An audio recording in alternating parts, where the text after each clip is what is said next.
Ladies and gentlemen, welcome to the Solution Podcast. It's the solution. Yes, yes.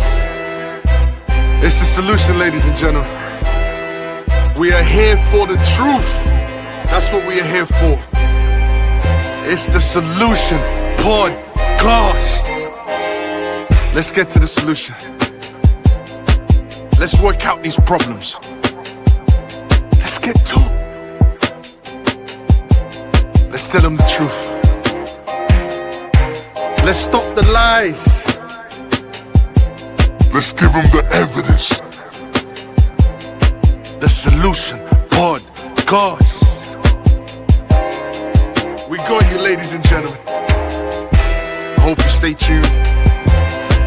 I hope, comment. Hold on. Let me say that again.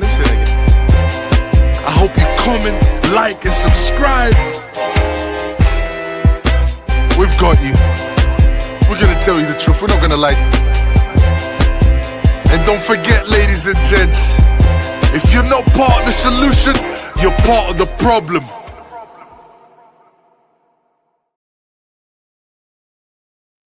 Including scrapping access to at-home abortion pills before 10 weeks, brought in during the pandemic. Welcome to Solution Podcast, everyone. Welcome to Solution Podcast, everyone.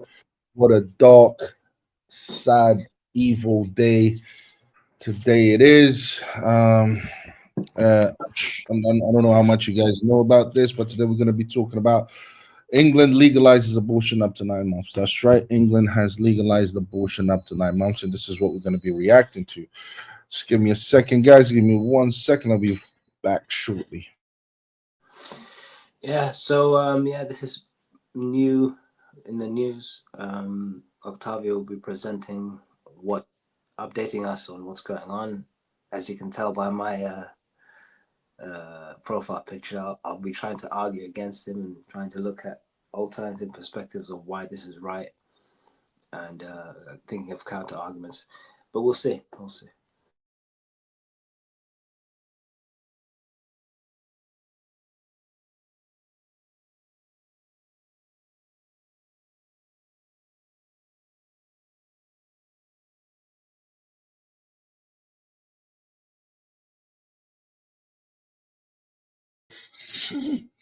Hello. Yo, can you hear me? Yeah, I can hear you. Yeah.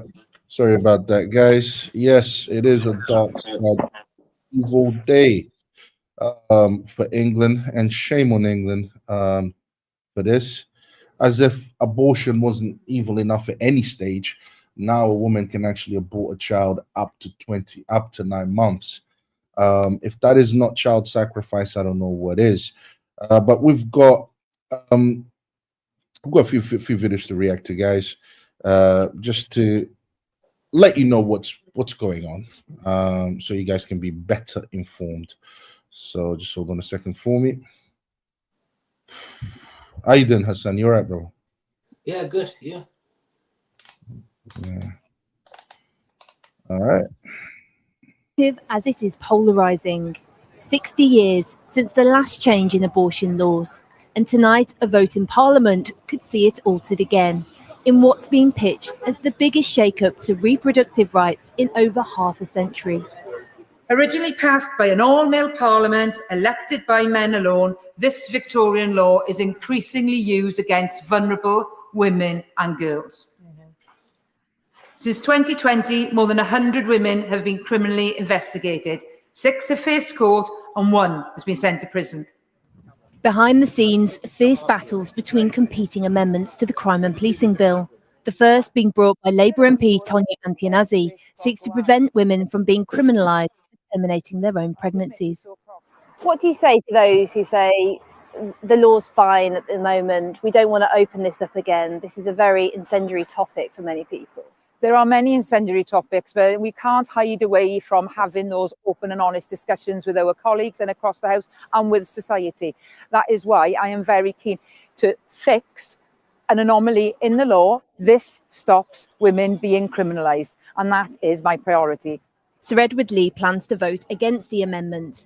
He'd like to see abortions tightened, including scrapping access to at-home abortion pills before 10 weeks, brought in during the pandemic. Safe abortions in a clinic under medical supervision up to 24 weeks. That's the law, and that's what we should keep. But you think it's right that these women should be prosecuted? Well, if you break the law, that the law is a law. You are prosecuted. There's been very few prosecutions, but that is why we have it. That's why we have a law. You can't just have a law which people ignore. A rival amendment brought by Stella Creasy goes further, decriminalising terminations for women and medics or a partner who assist. Mindful of what's happening in America, the amendment would also prevent abortion law from being changed by a future parliament. This issue about abortion access is increasingly under attack, not just here in our shores, but around the world. And that if we think that the reason why we face these challenges are that we have these outdated laws in this country, then why would we retain them in any shape or form? But the amendment has been described as unworkable by abortion providers. We are concerned that that amendment would jeopardise women's ability to access care in this country by creating, in effect, a regulatory lacuna, a period of time in which providers didn't have the regulations that they need to safely provide services. Neither of these amendments would change the legal limit in which a woman could access abortion. That would remain at 24 weeks unless there are special circumstances. But what it would do is stop women who have had terminations or even miscarriages from going through the criminal justice system. Women like Nicola Packer, who was prosecuted after taking abortion pills at home during the pandemic. Based on her last period, she thought she was 6 weeks pregnant, but in reality, she was 26 weeks. After 5 years, she was cleared by a jury of unlawful abortion. Her friend, who supported her throughout, was in Parliament to hear the debate. What's the emotional toll been on your friend Nicola? I watched her change from this sparkling, lovely, delightful person into a shadow of herself, you know, hunched over, living in fear. Her every waking moment was infected by fear and trauma, wondering what's going to happen. Will she go to prison? Why is no one believing her? The arguments from both sides of the debate are passionate. MPs will have a free vote on the issue, where they'll have the opportunity to bring in the most substantial change to abortion law since 1967. Well, moments ago, the MPs came flooding out of the chamber, including a rather relieved-looking Tonya Antianazzi, and that's because her amendment passed, meaning that women now can't be prosecuted for having an abortion at any stage in their pregnancy. It really is a historic moment. It still needs to get through the laws, but abortion has been a criminal offence since 1861. It was widely expected to pass. It had cross-party support, but it had a huge majority, 379 to 137. It means now that Stella Creasy's amendment won't be voted on, but there was another amendment, a third amendment, and that was on mandatory appointments for those seeking at-home abortion pills. But that didn't pass. It didn't pass by quite a big majority. The message from that chamber, loud and clear, that they want no rolling back of abortion rights. A lot of arguments for this amendment that passed today was around the suffering of women. Many of those prosecuted in recent years were vulnerable women, but there were passionate arguments on both sides, including an intervention from the Justice Secretary herself this week, calling the amendment dangerous and unnecessary. But that amendment did pass. As I say, a historic day. All right.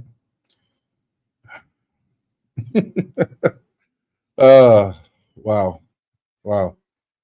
I'm flabbergasted, put it that way. Okay. All right, hold on a second, guys. Can we talk about that video for a second? Yeah, go ahead. What's your view on this? Okay, so I'm very ignorant to the whole abortion situation. I'm not a woman. Abortion doesn't really come into my thinking. It's not really an option. It's never been an option. It's not something I've considered to be something that I would opt for in my life.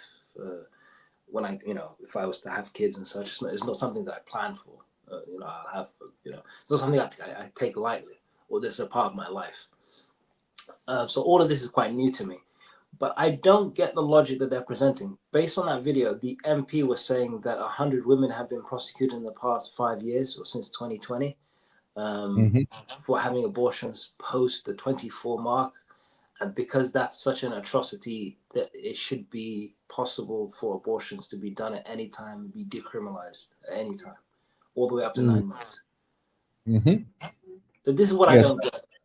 Have I understood that correctly? Yeah. I'm sure there's something I'm missing, but that's what I got from there. So this is my issue. Since 2020, so in the past 5 years, actually not even the past 5 years, because the data's not out, but from 2020 to 2023, there have been 975,000 abortions in the UK.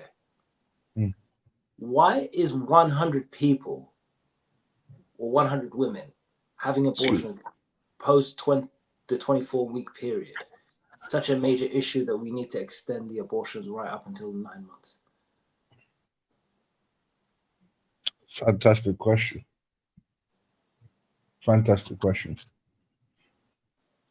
I think, sorry, was that a rhetorical question? You wanted to address that, yeah? Rhetorical, literal, either one. Probably less rhetorical, more of a literal question, because I'm genuinely confused. It's just like, it's a bit like knife crime, for example. People committing knife crime, now all of a sudden knives are made illegal across the country. Well, it's not even that. I can't think of an example because it's such a logical leap that it doesn't make sense to me.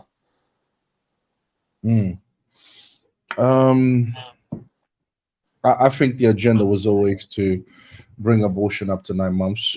We have Solomon E6 on the comment section, and he says that apparently, according to him, not that he's ever going to actually show up and have the debate with me because he's too afraid of that. He says that God condones abortion, and it's found in Numbers Numbers 5:11 to 31. I would love to have that debate with you. Obviously, that's nonsense, because we know that the people that stand up against abortions are Christians. So either Christians got it completely wrong,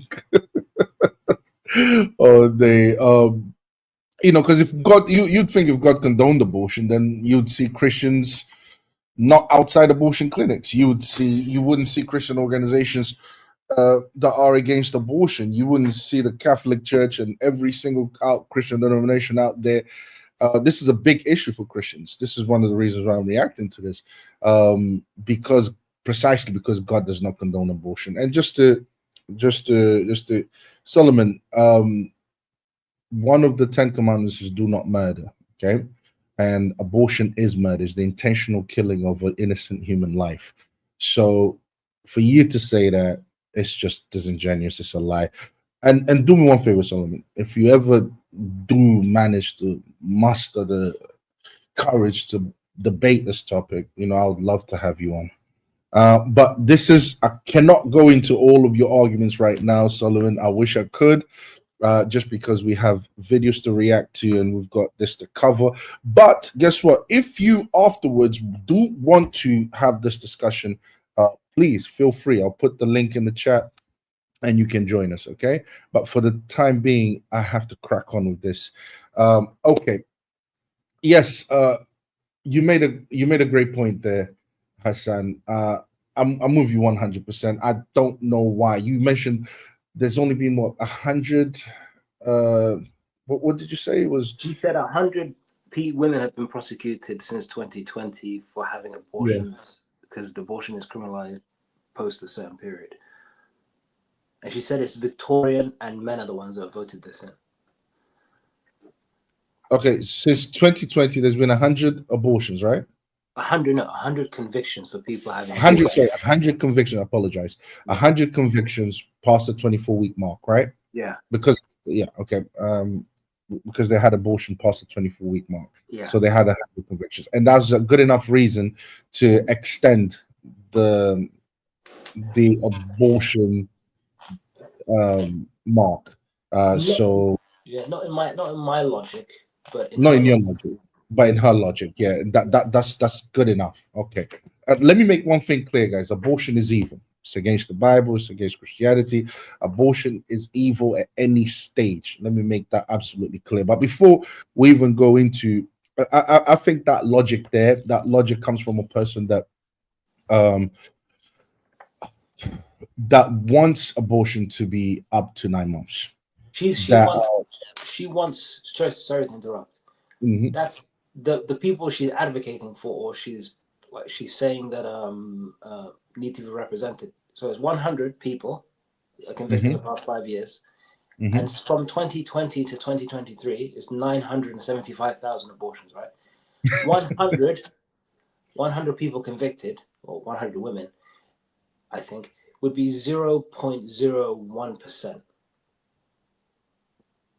So she's arguing for the rights of 0.01% of people Over. to push abortion, because their rights are being inflicted on, to push abortion right up to 9 months, which is weird. Okay, so just give me a second.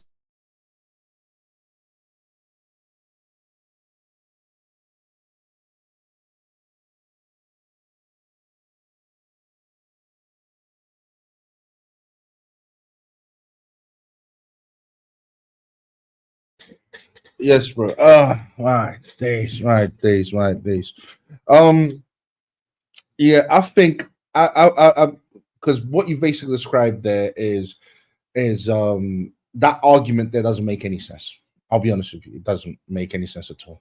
You're arguing for the extreme minority, and you think, this increasing the time, the mark, the 24-week mark, increasing 24 week up to 9 months, you think that's reasonable when arguing for the minority. That doesn't make any sense. What that reveals to me is that she wants the abortion to be up to 9 months. She wants abortion to be up to 9 months, bro. That's what that reveals to me. When I see that type of logic, that's what that logic tells me, that she wants abortion to be up to 9 months. But I just want to give you guys some hold on a second.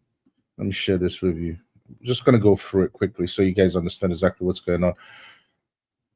All right. This is according to the BBC. MPs vote to decriminalise abortion for women in England and Wales. All right. Here's the official news in regards to this.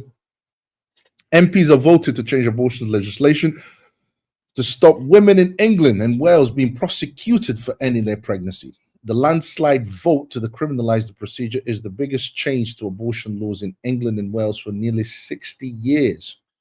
Women who terminate their pregnancy outside of rules, for example, after 24 weeks, will no longer be at risk of being investigated by police. The law will still penalise anyone who assists a woman, including medical professionals, in getting an abortion outside the current legal framework.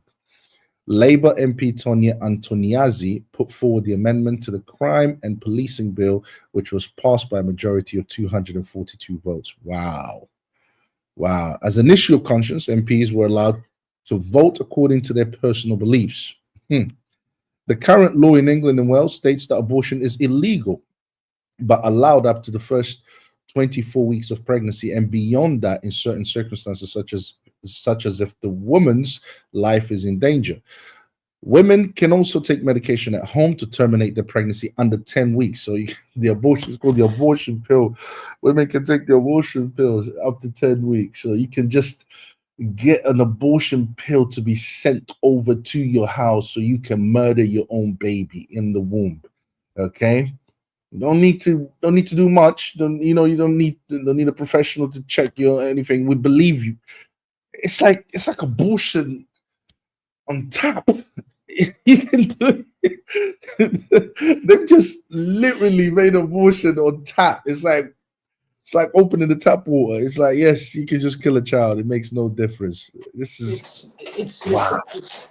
Setting out her arguments in Parliament, the Goa MP flagged that nearly 99% of abortions happen before pregnancy reaches 20 weeks, leaving just 1% of women in desperate circumstances. Do you think that 1% will increase, bro, now that abortion is legal? What's the question? Hassan? Yeah. What's the question? Can you reiterate? Hassan? Yeah, can you hear me? Hello, hello, hello. Is Hassan still there? No? Can you hear me? I don't know what happened to Hassan, guys. Hold on a second. Hold on a second, guys. Setting out her arguments in Parliament, I'm going to read that again. The Goa MP flagged that nearly 99% of abortions happen before pregnancy reaches 20 weeks, leaving just 1% of women in desperate circumstances. That 1% of women will increase, guys. It will increase. This will increase now that abortion has been legalized past the 24-week mark. Okay. Remember, I'm against abortion at any stage. At any stage, it's evil. Life starts at the point of conception. And Antoniazzi, let me continue. Antoniazzi highlighted a series of cases where women had been arrested for illegal abortion offenses, such as Nicola Packer, who was taken from hospital to a police cell after delivering a stillborn baby at home after taking prescribed abortion medicine when she was around 26 weeks pregnant.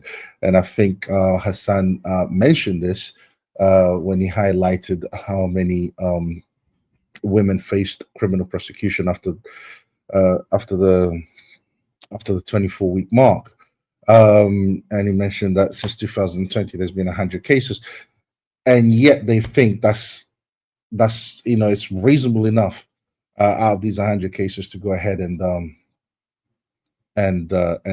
increase the 24 mark, the 24-week mark. Oh, Hassan is back. Hassan is back. Yeah, I could hear you. Can you hear me? I'll be honest.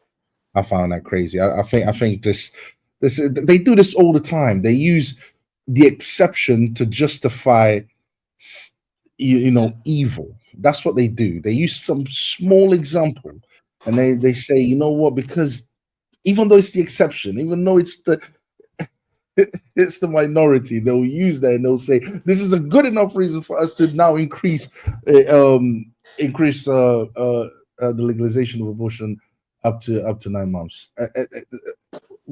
What do you think's going to happen? It's like they'll be killing babies. Oh my! I don't know. Can you hear me? Emotional thinking about this. This is just getting to me. Can you hear me? Solomon, why did you delete the comments, bro? Why did you delete the comments? Testing. Can you hear me? Can you hear me? Hold on a second. Sorry, Hassan, are you there or are you not there? Can you hear me?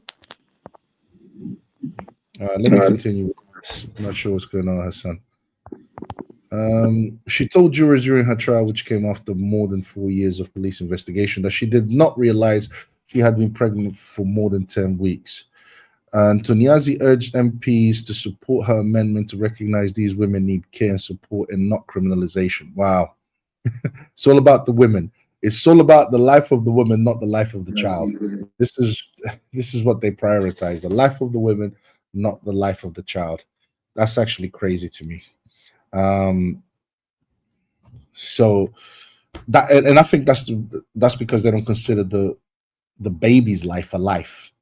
I think they think the baby's life is up to, we can decide whether it's a life or not.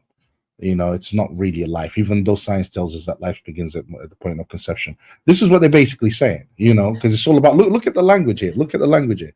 Look what's being said here. Originally, what does it say this? The new clause, hold on a second.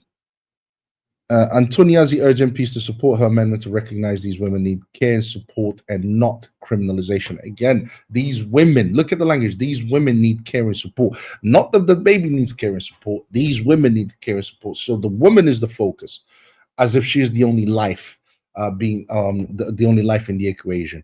No, there's two lives in the equation. There's the unborn, there's the life of the unborn, and there's that woman's life. Okay, each one of these cases is a travesty enabled by our outdated abortion laws, she said. Let's hold on a second. Hold on, Hassan is trying to reach out to me. I really don't know what the hell's going on with Hassan. No, bro, I can't.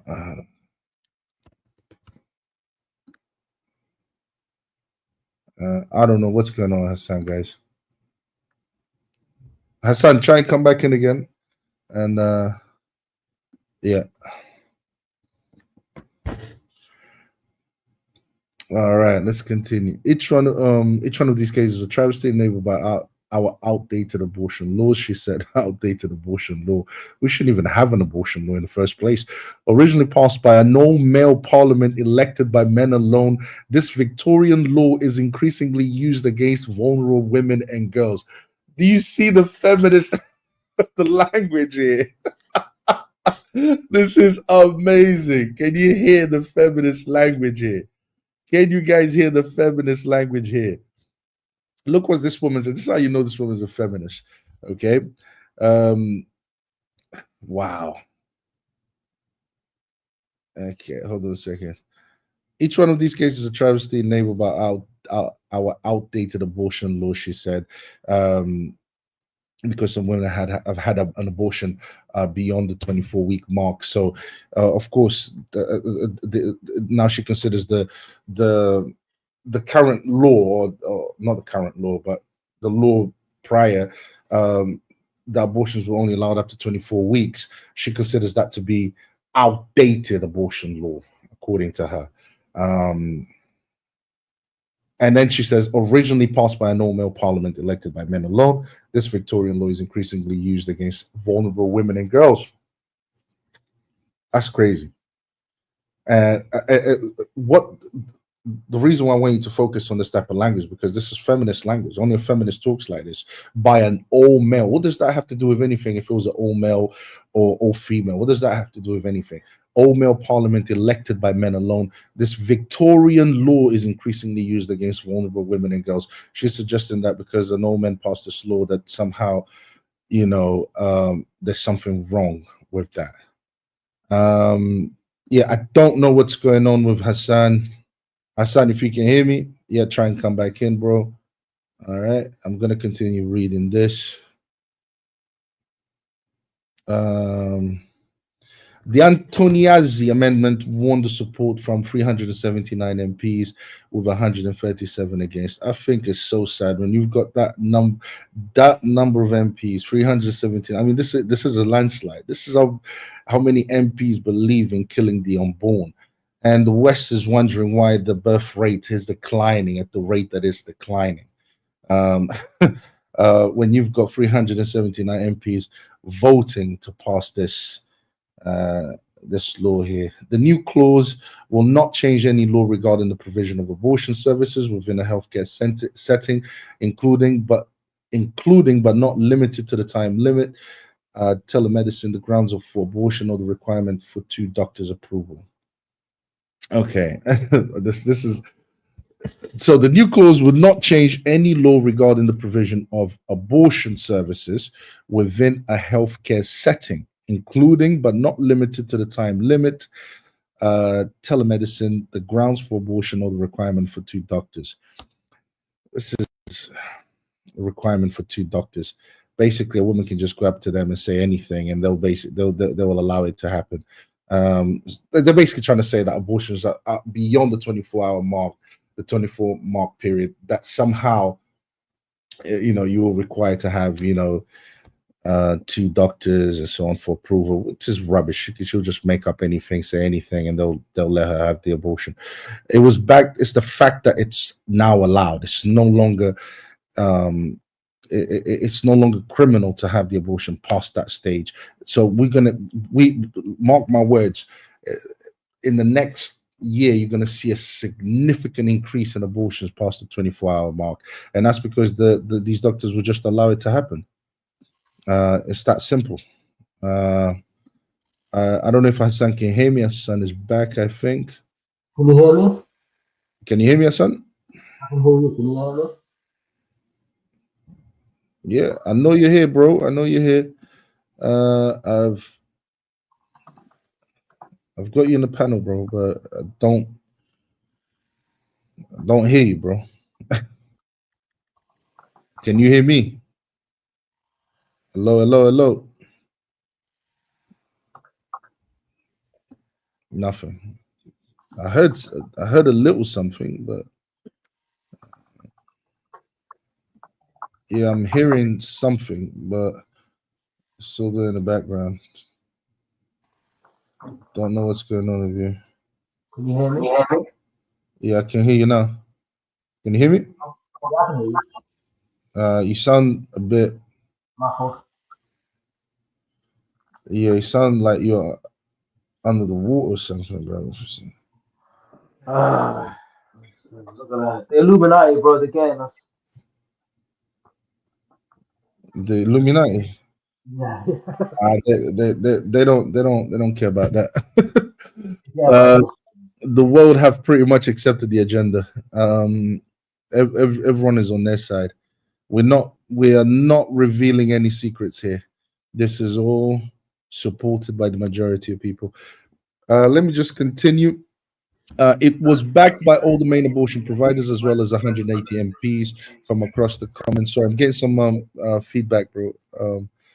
It was backed by all the main abortion providers as well as 180 MPs from across the Commons and 50 organizations, including the Royal College of Obstetricians and Gynecologists, RCOG. Labour MP Stella Creasy had put forward a second amendment urging MPs to go further than Antoniazzi's, proposing a ditch any abortion-related clauses of the 1861 Offences Against the Person Act, which outlaws abortion and enshrines abortion access as a human right. Do you think abortion should be a human right? Hello, Hassan. Good. Hassan, Can you hear me now? What's going on? Yeah, I can hear you. I can hear you. Perfect, yeah. Yeah, that's much better now. Do you think that abortion should be a human right? It depends where you're getting your definition of human right is. I mean, if you think a human being is a secular, I mean, it depends what moral framework you're using. If you're using a secular moral framework, then yeah, abortion is a human right. That's well answered. Well answered. I don't use a secular human moral framework, so I definitely don't agree with that. But they, yeah, when you use a secular framework, yeah, you would consider abortion. I could see how it would make sense to them that abortion should be a human right because human life is not valuable. Why are they wrong though? Sorry? Why are they wrong though, objectively speaking? Because they cannot create life. Yeah, but they can take it. Yeah, they can take life, but like when I say create life, I mean only God can create life. Because only God can create life, that right belongs to God alone. Okay. For example, who created humanity? That's where I'm coming from anyway. Who created humanity? God created humanity. The Bible tells us that God breathed the breath of life. So this is something that life only comes from God. This is why scientists up until now cannot produce life out of nothing. You know, you can't. That's the main thing. They want to achieve that. They want to be able to. But this is the thing. This is the thing. We all objectively accept the idea that we can't create life because, as you said, it's scientifically impossible, right? But what you can do is you can say the woman has a life and the child is impeding on her ability to live her life. Therefore, she has the right to end the life. That's the argument. They even use the lady who had an abortion after 26 weeks using the pill at home, and how distressed she was and how worried she was that she's been treated like a criminal. That's right. Yeah. That woman, then I would say that's a justification. I would say that's more of a justification than anything else. That's basically saying, okay, in that case, I'll use the same argument. Me seeing this person's face every single day causes me distress. Therefore, I don't think this person should live. I agree with you, bro. I agree. Definitely. He's annoying, bro. No, I'm not arguing. If I'm coming across combative, I'm not. I'm please. This is not my intention. I know you're joking. It's a hypothetical. Yeah. And Solomon E6, bro. Listen, let me tell you something. I'll address your question. That's the Bible thingy, but I think I already did that. Do not murder. So abortion is murder. So it's not happening. But the thing is, you obviously don't know what that verse says, and I'm going to give you the chance. You know what? Let me just do it for him right now. Yeah. Okay, because I think you were doing well with the whole argument, but yeah, it's fair enough. Yeah. No, that. Sorry, just to address. And I know he's not going to do it. Solomon is not going to do it. He does all this talking, and I will address him. I'll address him. I'll address him and show him how he misunderstood that verse. That verse has nothing to do with abortion, absolutely nothing, and he's completely taken it out of context as you. Please come on. Please come on. Yeah, look, it's there. It's there. Look, it's there. Hassan knows that I do not shy away from criticism, from debates, from any of that. I'm willing to have these debates, these discussions, and hear you out. So Solomon, don't be afraid. You know, you can come on at any time, bro. But don't say I didn't put the link out there. There's the link, okay? But anyways, yeah, bro, it's like me using your arguments. Like me saying I don't like seeing this, you know, this person's face. This person's face causes me distress every time I see it. So I don't think that person should live. But here's the thing, though. Here's the thing, Huh? though. Here's the thing. That you refer to that person as a person. Can that person speak? Yeah, because I see their face every single day. They can speak, yeah. But that's the thing. In this scenario, the person that we're talking about can't speak. Okay, so the requirement is that they need to speak. Yeah, they need to be, because the fetus is, as a societal construct, is not considered a person. They have no rights. Yes, they have no rights. They're not considered a person. They're not, even though science says that life begins at conception. They have no rights. They have no personhood, no nothing. Yeah. So they can be killed. Absolutely, 100%. So what's your question then? My question is, from their perspective, why are they wrong? Considering that the person whose face, because when you say I want an abortion, you're basically saying I don't want to see this person's face forever, pretty much, and nobody in the world's gonna see this person's face. Yeah, absolutely, yeah. But then the thing is, that person has no rights, has no representation, no personhood, as you say. It is considered a non-living thing up until 9 months, it seems like. Now, so from their perspective, they're correct. They have dehumanized, disenfranchised, if you can use that term, the fetus or the child within the womb up until 9 months. So therefore, legally and morally, there is no objection to terminating that creature's existence. I mean, okay, then we're gonna have to look at is that objectively true or not? That's yeah, because then you could say the same thing about a person, but then that's the same argument is sort of made for people in comas, people who, I don't know. I mean, I didn't want to bring that argument up because I just believe that the argument that you're bringing up, not that you believe in it or anything like that, I just think it's not objectively true. So, for example, if I look at how human reproduction works, I can see that, you know, I can see that life begins at conception. So basically, meaning a sperm has to enter an egg, and once it enters the egg, then that's when human reproduction. If the sperm never entered the egg, there would be no human reproduction. There would be no stages of life for it. You know, you wouldn't go from from a zygote to a do you understand what I'm saying? That wouldn't exist. That wouldn't happen. So all human reproduction starts off at human conception, because you can't get to the birth canal without that first act, which is the sperm entering the egg. So we can't even now. But the fact that they have called for this, or they've made this into a law where a woman can kill a baby up to 9 months. What they're basically saying is just that this idea of, okay, at what point is it a life? It no longer counts. This argument no longer counts, because up to 9 months it's not a life.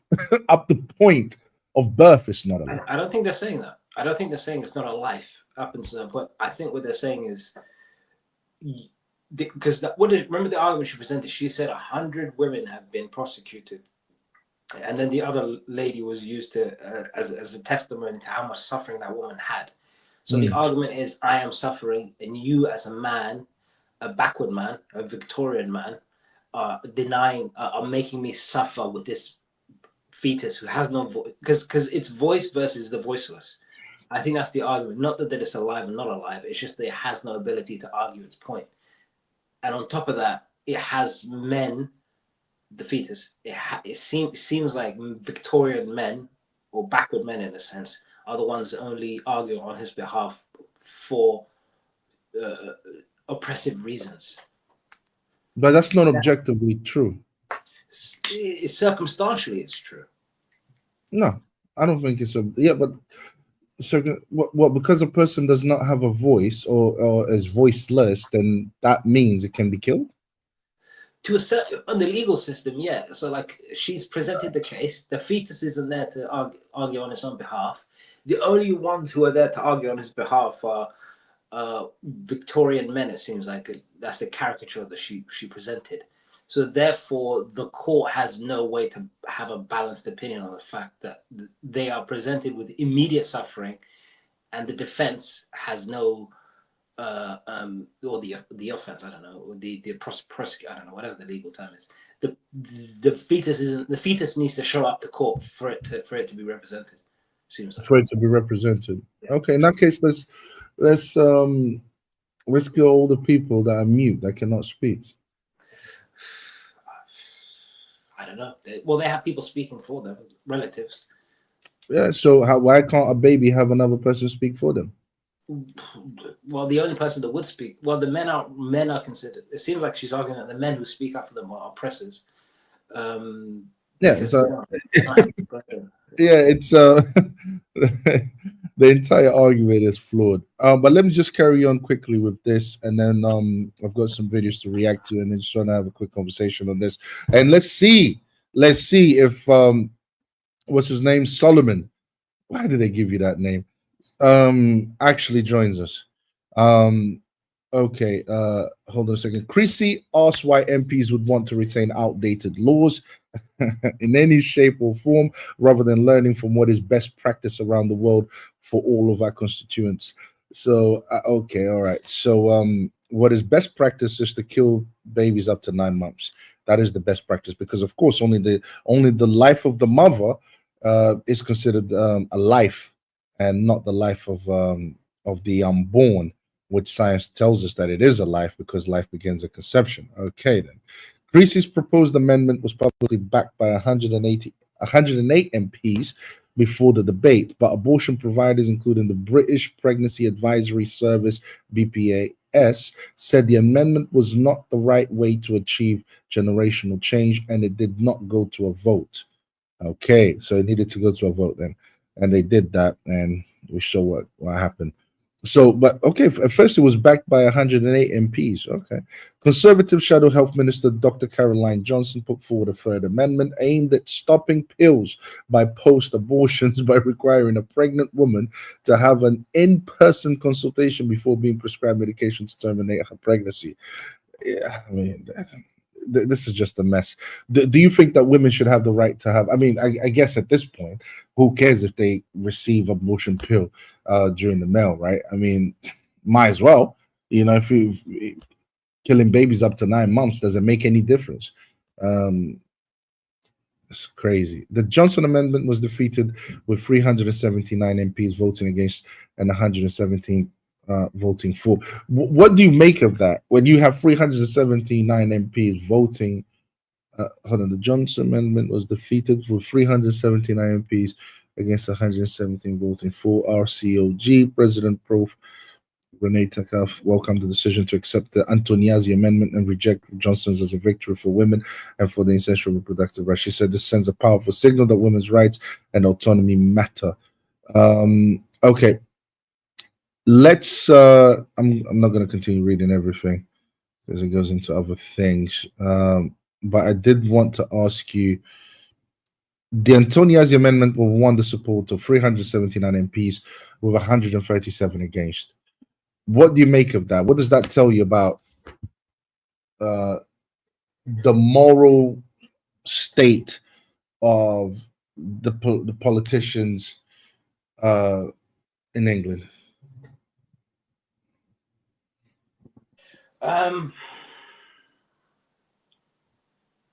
They're asleep at the wheel, I think. Bro, they voted for it, bro. Yeah. 379 voted in favor. In favor. Voted against. It came after calling charges laws. A number of women investigated, arrested, and prosecuted has increased. Yep. Yep. In 2022, a judge at Oxford Crown Court said that he is flabbergasted that a prosecution had been brought against a 25-year-old mother who had been reported to the police when a clinician found pills in her body believed to be an abortion medication, even though her 4 pound 4 ounce baby has survived. I don't know. I mean,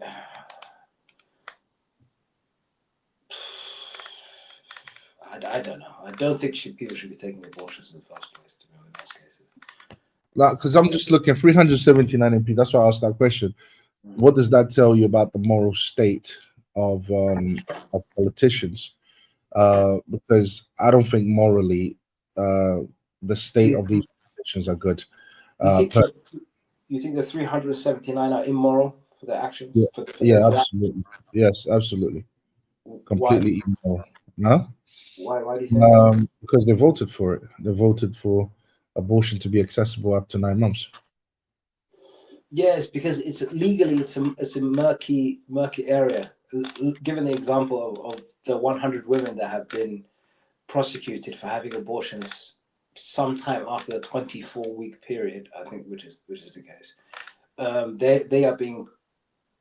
they are facing prosecution for having those abortions. If they had it maybe a week earlier or 2 weeks earlier, they would have been fine. So I see where they're coming from. I see where it's a murky line, because some people will have abortions slightly after that, and it seems unfair that they've missed that they should face prosecution for having an abortion a week or two later. Is it not? I look at it as an excuse. These women broke the law. They've got everything in place to make sure that they don't go past the 24-week mark, but nevertheless they decided to be irresponsible and go past the 24-week mark and then go ahead with an abortion. That shows that these women have broken the law. The law is there for a reason. Listen, and guys, let me say this: I'm against abortion at any stage. I have to keep repeating this so you understand. Okay, I cannot even believe that I'm making an argument for. It sounds as if it's like every time I'm speaking, it sounds as if I'm supporting the 24-week period, you know, and I'm not, and I'm completely not. Okay, so the law is there for a reason. All right. There's a lot of support that apparently these women have, you know, they call it reproductive rights. All right. Okay. Women have a lot of support in terms of, I don't think that's even support, you know, helping women to kill children. It's like, I cannot even believe I'm talking like this. But there is a lot of support for women to carry out these abortions before the 24-week mark. And these women, a woman that goes past that has not taken advantage of all of that. Not that they should, but for you to now, you know, be responsible and go beyond the 24-week mark, you want to turn around and say, oh, okay, this is not fair. You should just allow me and all of that type of stuff. No, it's like basically what they're saying is just that is just like allow women to do whatever they want to do. It doesn't matter what, you know. If she broke the law, she needs to face the consequences of the law.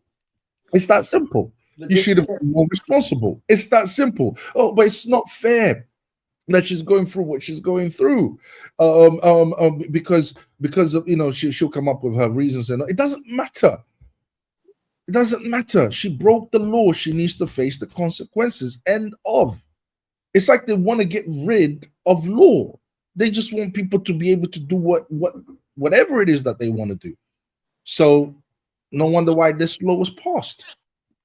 Yeah, because it's a gray area. Because you have, for example, the example of the lady who was 25 years old.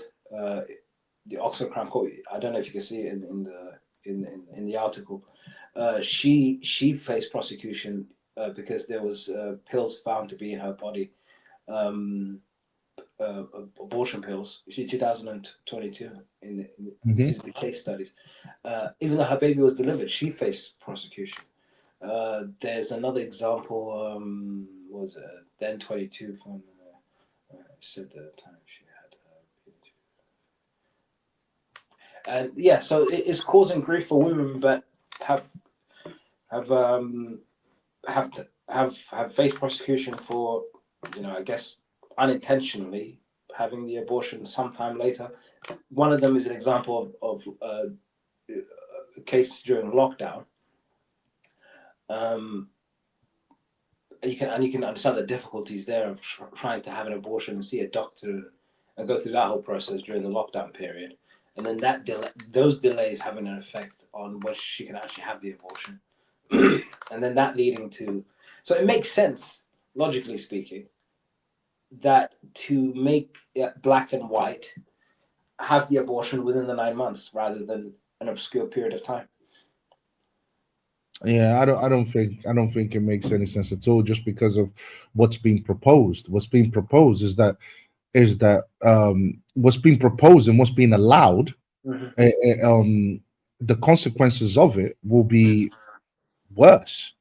What they've done is just open the door for women to now abuse it. How Yeah. And I think this, by the way, I think this whole thing was a plan. I think this whole thing was planned out. I think this whole thing was, if you know anything about the history of abortion, you know that they've always been trying to increase the amount of time that abortions are carried out. So this is nothing new. Increasing up to 9 months has been the plan since the very beginning. But I think what it does is opens the door to women abusing this law. Or the power that they will now receive, which women will abuse it. And apparently, in order for this to even be accepted, so apparently all they have to do is speak to 2 doctors or something like that, or I'm not sure if it's doctors or psychiatrists or any professional that that they have to speak to. And usually the way that these things works, they go up there, these women know what to say, they'll make up whatever, and then they'll just say, okay, that's fine, that's absolutely fine. Or it will cause me great harm, I've been feeling this way, I've been feeling that way, and they'll just turn around and say, yeah, go ahead. And what we're going to see, and mark my words, okay, you're going to see a huge increase in number. They said it's 1% at the before the 24-week mark. 1% of what did they say, of convictions, right? Or 1% all the abortions coming out after the 24-week mark, right? 1%, right? You will see that will increase significantly. I don't less than 1%. Less than 0.1% were prosecuted for having abortions after the 24-week mark. So less than 1%. She gave an example of 100 people being convicted, and that's compared to 975,000. So I don't know. Abortions carried out. Yeah, exactly. But you know what? I hate not completing, not finishing what I started. So let me just go through this quickly. It's not much. I'm just going to read it out quickly. The college has been campaigning to see this achieved for many years. Okay. Hold on a second. RCOG President Prof. Renee Thakkar welcomed the decision to accept the Antoniazzi Amendment and reject Johnson's as a victory for women and for their essential reproductive rights. She said, this sends a powerful signal that women's rights and autonomy matter. Wow. The killing of babies sends a powerful signal that women's rights and autonomy matter. Right. The college has been campaigning to see this achieved for many years, and the decision reflects the voices of over 50 medical, legal, and public health organizations. This is crazy. This is satanic. It also reflects the views of the public, who overwhelmingly support the right of women's access to abortion care safely, confidentially, and without fear of investigation and prosecution. Yes, of course. Why would you want the law to prosecute you if your intention is to kill a baby? Come on. The amendment still needs to complete its legislative journey for both the Commons and the Lords before it can become law. I'm sure That journey will be short and sweet. Campaigners welcome the decision, including BPAS Chief Executive Heidi Stewart, who has been pushing for the change since 2016. This is only proves that a lot of people have been pushing for this for a very long time. This is nothing new. She said this is a landmark moment for women's rights in this country and the most significant change to our abortion laws since the 1967 Abortion Act was passed. This is pure evil. This is pure evil. Landmark moment. Wow.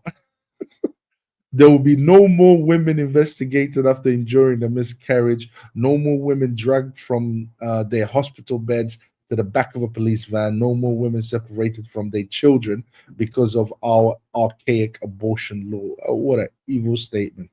However, the Society for the Protection of Unborn Children, SPUC, said it was horrified by the vote. Thank you. Thank you. Thank you. The organization's public policy manager, Alifia Williams, said, if this clause becomes law, a woman who aborts her baby at any point in pregnancy, even moments before birth, would not be committing a criminal offense. There you go. There you go. Now, even the very limited protection afforded by the law is being stripped away, she added. There you go. There you go. Kill your own people. Kill your own.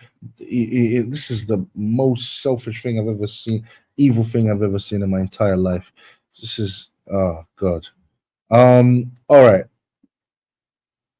I was thinking we'd react to this video here. Anyone who disagrees, come and join us. You know, come and join us, guys. I've got a few questions. And I think, you know, let's talk about it. Is it a fact that Hassan, you there? Yeah, I can hear you. All right, I've got a few questions, bro. Okay. Does life start at conception? Does human life start at conception? Yes or no? No. It doesn't? No. When does life start?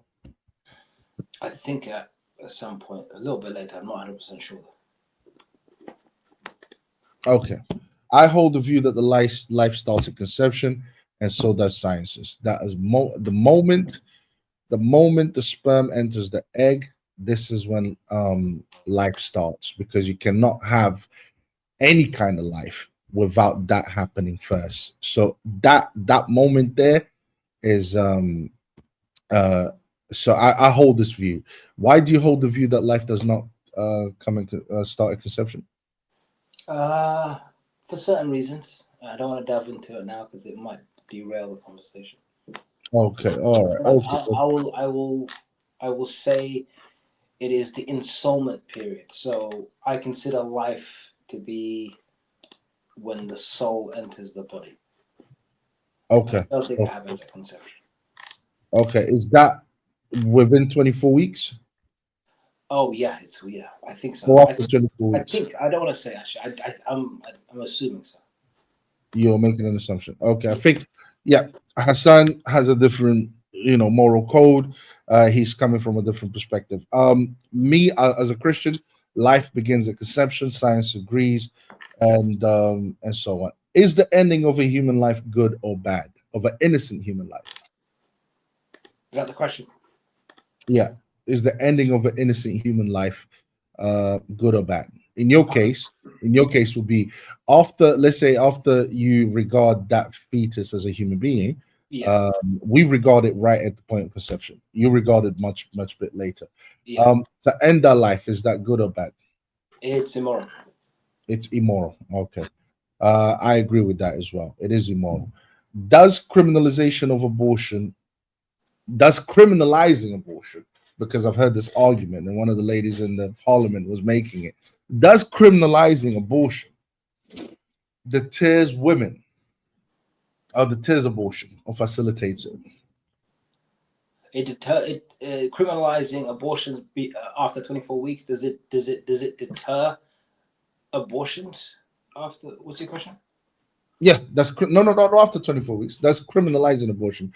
She was saying for those that want to criminalize abortion, right? Okay. Does it stop women from having abortions, or does it not stop women from having abortions? Not to absolute zero, but criminalizing an activity does encourage the reduction, and I would say in a civilized, I don't say civilized, in a civil society like the UK that has a robust court system, a robust legal system, a well funded and organized police system, it would reduce it significantly, probably by 99% or something. That's right. So the criminalization of abortion would definitely reduce the amount of abortions carried out, right? Yes, significantly. Exactly. Significantly. Yeah. Exactly. So I would say the criminalization of abortion then is a good thing, not a bad thing, right? Well, if you begin from the concept of abortions are immoral, making abortions criminalized would lead to good. Then yeah, you're stopping bad from happening. Yeah. I think the criminalization of anything that's immoral is a good thing. Yeah. Because it stops it from happening more. Yeah. Right. I mean that's my view. Well, these feminists, to me they are feminists, even if they don't describe themselves as feminists, because only a feminist would support abortion. These feminists in parliament were making that argument. They were basically saying that they're making the argument that the criminalization of abortion will not stop women from having abortion. Therefore, it's good to have an abortion. It's good to have. It's good for abortion to be legal, to be decriminalized up to 9 months, because that way, women are given safe help, safe support. Basically, meaning they are when they decide to kill their babies, they can be helped to kill their babies safely, so that it doesn't affect it doesn't affect them negatively health-wise. Yeah. So that's the argument that they're basically making. So it's like, have you got that written down somewhere? Did they actually say criminalizing abortion won't stop abortion? Criminalizing abortion won't stop abortion. Yes, she says it, and I want to react to what she says, but she goes on for a bit. But I want to react to what she said. But I just wanted to go through these questions quickly. Can I just say two things though? Yeah, sure, absolutely. Firstly, this has nothing to do with everything that's going on here with these abortions. Has nothing to do with the rights of the child. It's all about women's rights. It's prioritizing women over. I'm just saying. Sorry. No, I was clapping because that's. I'm not saying it as a grandstanding or I'm not preaching. I'm just pointing out that if another entity is negatively affected, it does not matter as far as the objective is concerned. Women's rights is the priority here. The woman, whether it be if it affects the child negatively or it affects the husband or the partner or the man who inseminate, because women can't inseminate themselves in most cases unless they go through a sperm bank, and at that point you're choosing to have a baby. But even then, the sperm comes from a man, and obviously the man has to accept certain ideas of I can't see the child if I go to a sperm bank or whatever. But that, setting aside that random example, it's if the abortion laws have a negative effect on the partner, the willing participant in the reproductive process, or it has a negative effect on the fetus, it does not. From those who are championing abortion rights, it doesn't matter either way. Preach. I'm not preaching. No, I'll tell you to preach. Solomon, trust me, I'm gonna go through. Even if you don't come through, I'm gonna go through I'm gonna answer your comments. Don't worry about that. I'm gonna answer all of your comments. Don't worry about that. So don't think I'm ignoring you or anything like that. I just want to get through this quickly. And then, second point I wanted to make, if you want to carry on, there's one more point I wanted to make. For me personally, having an abortion at 9 months is the same as going up to somebody in the street and slicing their throat. I find it difficult to not bridge the gap between having an abortion at 9 months and going up to somebody let's say you go into Asda or Tesco and you see somebody behind the counter, you just slice their throat and walk off. It's the same thing to me. So it is. So I'm not saying that I'm pro murder. I'm just saying I have a different moral framework which means that the ensoulment period. So when the soul enters the body. But anyway, that's a whole other argument. And as a Christian, according to my moral framework, using the example that Brother Hassan just used, um, uh, uh, to abortion at any stage is like going to Tesco's and slicing someone's throat. It doesn't matter if a second after conception that's exactly what that is to me. It is like grabbing a knife and cutting someone's throat, because you need every stage. You can't have, there isn't a single stage that doesn't go. If if that first stage doesn't happen, if that moment of conception doesn't happen, there is no stage, there is no life that can come out of it. You can forget it. So yeah. What do you think of hold on, no, that's that question is in regards to the debate which we're gonna to this parliament debate that we're going to react to briefly. Does this give more power to evil women? This new law, does it give more power to evil women or not? What do you define as evil? Evil, anything immoral. But morality is subjective, so I disagree. According to my moral framework as a Christian, morality is objective. So anything immoral is evil. So, for example, from your perspective, in my perspective, killing a baby at any stage is evil. So therefore, anyone who commits, remember, I'm not calling the person necessarily evil, but I'm saying what the action that the person is taking is evil. So because we are capable of good and evil. So if that person goes ahead, because there's a law now in place that allows them to do it, if they go ahead and they take advantage of that law and use the powers that law give them to go and murder the life of a child, of an innocent baby, I believe that action to be evil. So does this new law give more power to evil women? From your moral perspective, yes, it gives them an unnerving level of power, because an unnerving, a level of power that is how can I say, a shocking shift to the paradigm. I don't know what term to use, but the idea being that and because visually a 9-month-old, a fetus, right, the sperm enters the egg, that's where life begins for you. Now, to a certain degree, a human being can't comprehend the visual aspect of killing a baby when it's just a fetus. It doesn't. I don't think it registers in people's minds that the fetus is a baby.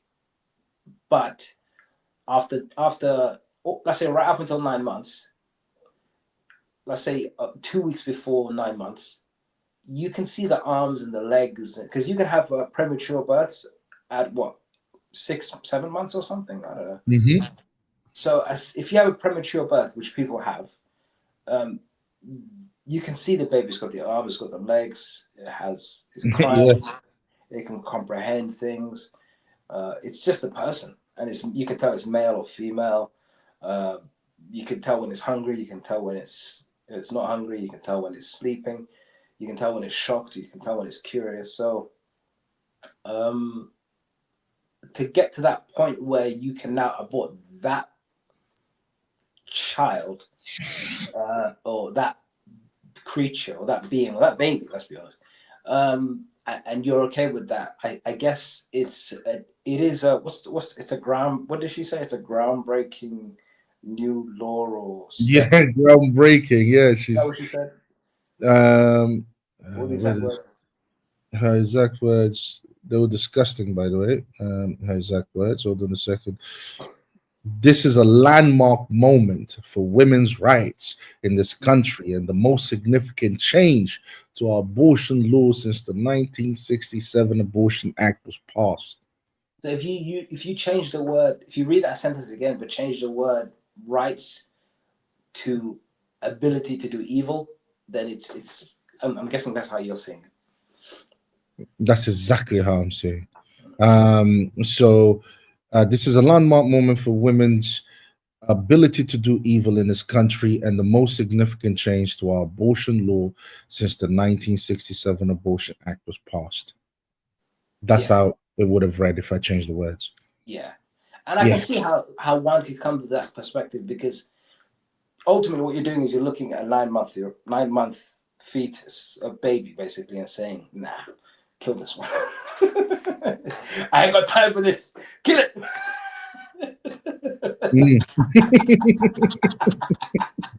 That's basically what I'm saying. Because I don't understand how, sorry, I'm babbling now, but like, I don't get it. 100 women face prison time, and then that means like baby, the abortion rate is going to skyrocket. The abortion what? The abortion rate will skyrocket. I think it will skyrocket, because now you had 24 weeks to have it done. Now you have 9 months. So part of me, I can't imagine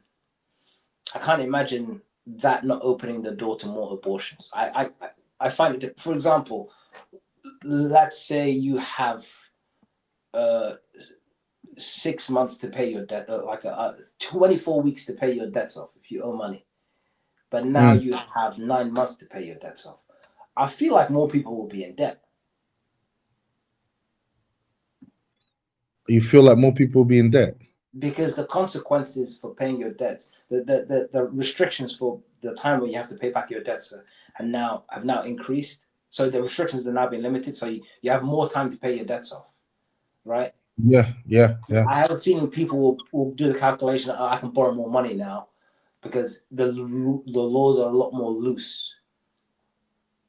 Yes. So I can't imagine you're extending the liberties, the rights of the individual, making it more flexible for them to commit an abortion. Therefore, it's going to increase the abortions, right? I mean, that's usually what happens. So it might go from 900,000 in the past 5 years, in the past 3 years, from 2020 to 2023. It might go up in the same 3-year period, sometime down the line, to 2 million. So yeah, this will increase abortions. I think I'm making that bet. If I was to make that bet, if I was to make a bet, I'd make that bet. I'm not a statistician, but I'm making the same bet, bro. I'm making the same bet. Yeah. The abortions will skyrocket, and not only that, it's the fact that we know, like, I'm just wondering, like, how many babies before they come out of the birth canal, okay, these women are going to give birth, and the babies will be taken away from them because they would have already signed some kind of agreement. And where are they going to put these babies? Where are they going to take these babies? Incinerate. Yeah, that's what I'm wondering. And I've a recycle bin. I've got children. I've watched my babies, and bro, that's evil, man. Like that's when I know. That's how I know. Like it's society is done. Like to get to this level, morally speaking, I wash my hands. Like honestly, it's like, how can someone even think this? You're gonna move to Mecca now. Yeah, and the fact is that the joke thing is, people are so desensitized by it. No one, I bet this is not going to be the main thing that people are going to be reacting to. This is not going to be the main thing that people are going to care about. And the reason why I know this is because this law has already been passed in other places in America, in New Zealand as well. This is nothing new. England is just catching up. I have a feeling. So I'm interrupting. I'm going to say one more thing, and I'm going to let you do your question. Go ahead. And then I'm going to let you do your video or whatever. But I have a feeling the same women protesting in the streets for their right to abortion are the same ones protesting in the street for the kids in Gaza. Like, oh, Israel's evil, dropping bombs on Gaza, but yet they want to kill more babies. I have a feeling. I wouldn't be surprised, bro. I would not be surprised.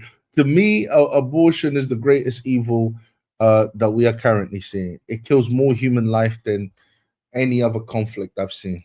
Yearly speaking, you can't even there is nothing that kills more human beings than abortion does, and no one bats an eyelid. The hypocrisy of humanity actually scares the living daylights out of me, because not even war kills as many as abortion kills.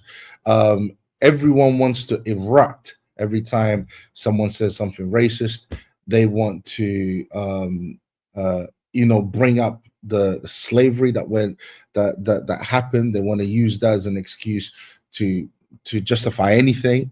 They want to protest over that, and yet we have more slaves today, and no one cares. No one bats an eyelid, and we've got more people. We've got literally babies being sacrificed in the womb, and now they've just passed a law that says that if a baby in the birth canal can be killed, and no one bats an eyelid. And 73 million of these abortions are carried out yearly worldwide, and no one cares. The human hypocrisy, morally speaking, is something to watch.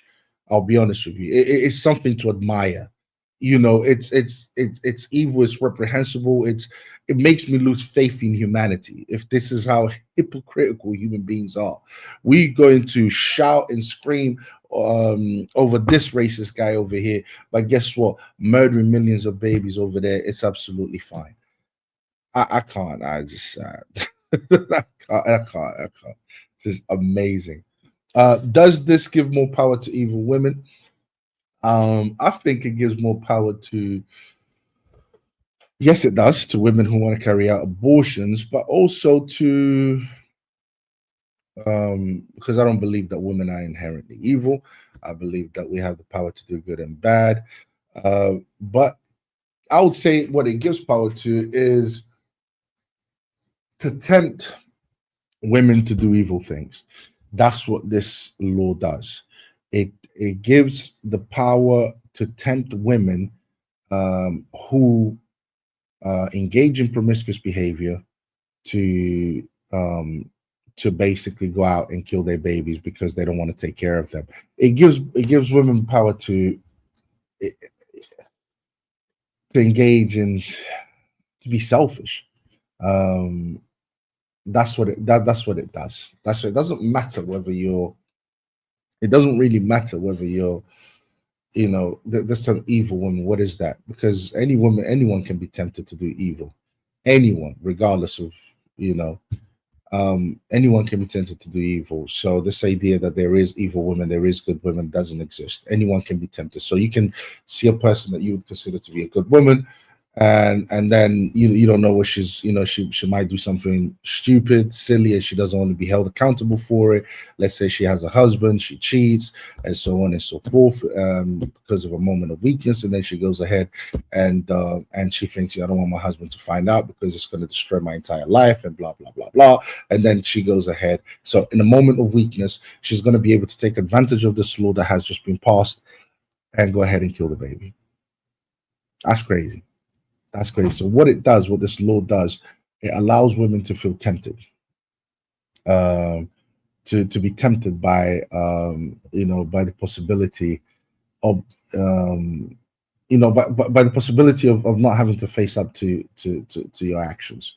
Okay, and I'm not here sitting in judgment of anyone. None of us are perfect, but that's what it does. Okay, if you legalize this type of stuff, this is what's going to happen. A lot of women are going to feel tempted to not face accountability, and they're going to do that.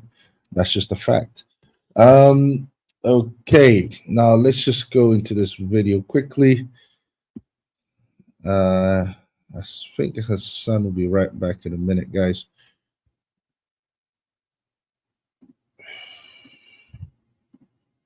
And then I'll address your questions. What's his name? Solomon. Solomon is scared of having a debate with me, guys. I don't know why. If you feel so passionate about this, you should be able to just have the debate. Don't know why you keep running. Solomon, stop running.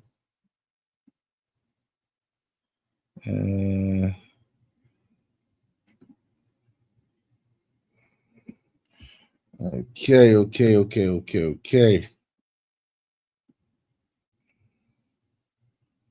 There's this woman here. And I want to start off. Where's the timestamps?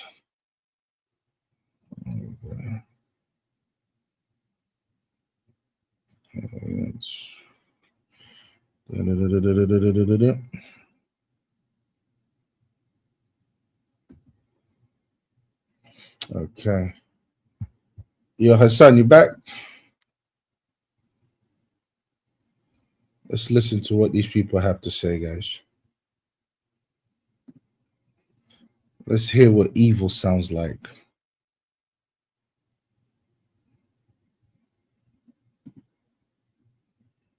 Is increasingly under attack, not just here in our shores, but around the world. And that if we think that the reason why we face these challenges are that we have these outdated... This woman is obviously pro-abortion.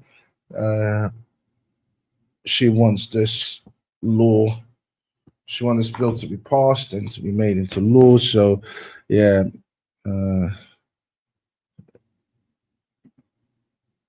Laws in this country, then why would we retain them in any shape or form rather than learning from what is best practice around the world for all of our constituents? Let me put on record to start then that I take very seriously all the concerns that are raised across the benches about abortion. I recognise this is a complex issue. I hear very strongly the stories about the investigations and prosecutions and want to see change, but I also recognise that change does not come without consequences. New Clause 20, therefore, is about what many of us who have worked on what is good abortion law is based on. It is based on what, frankly, what is good abortion law is based on. She couldn't even believe she said it herself. That's why she was just like, she had a bit of a stumble there because she couldn't even believe what she was saying. There's no such thing as a good abortion law. How can there be a good abortion? sector itself used to say mattered, which was that abortion law in England and Wales should recognise developments in modern abortion law in Northern Ireland, delivering on the promise that we made in this place in 2019 that abortion was a human right, that safe care was a human right for women, and that we should see a progression of minimum human rights standards on abortion, including the Committee for the Elimination of Violence Against Women proposals.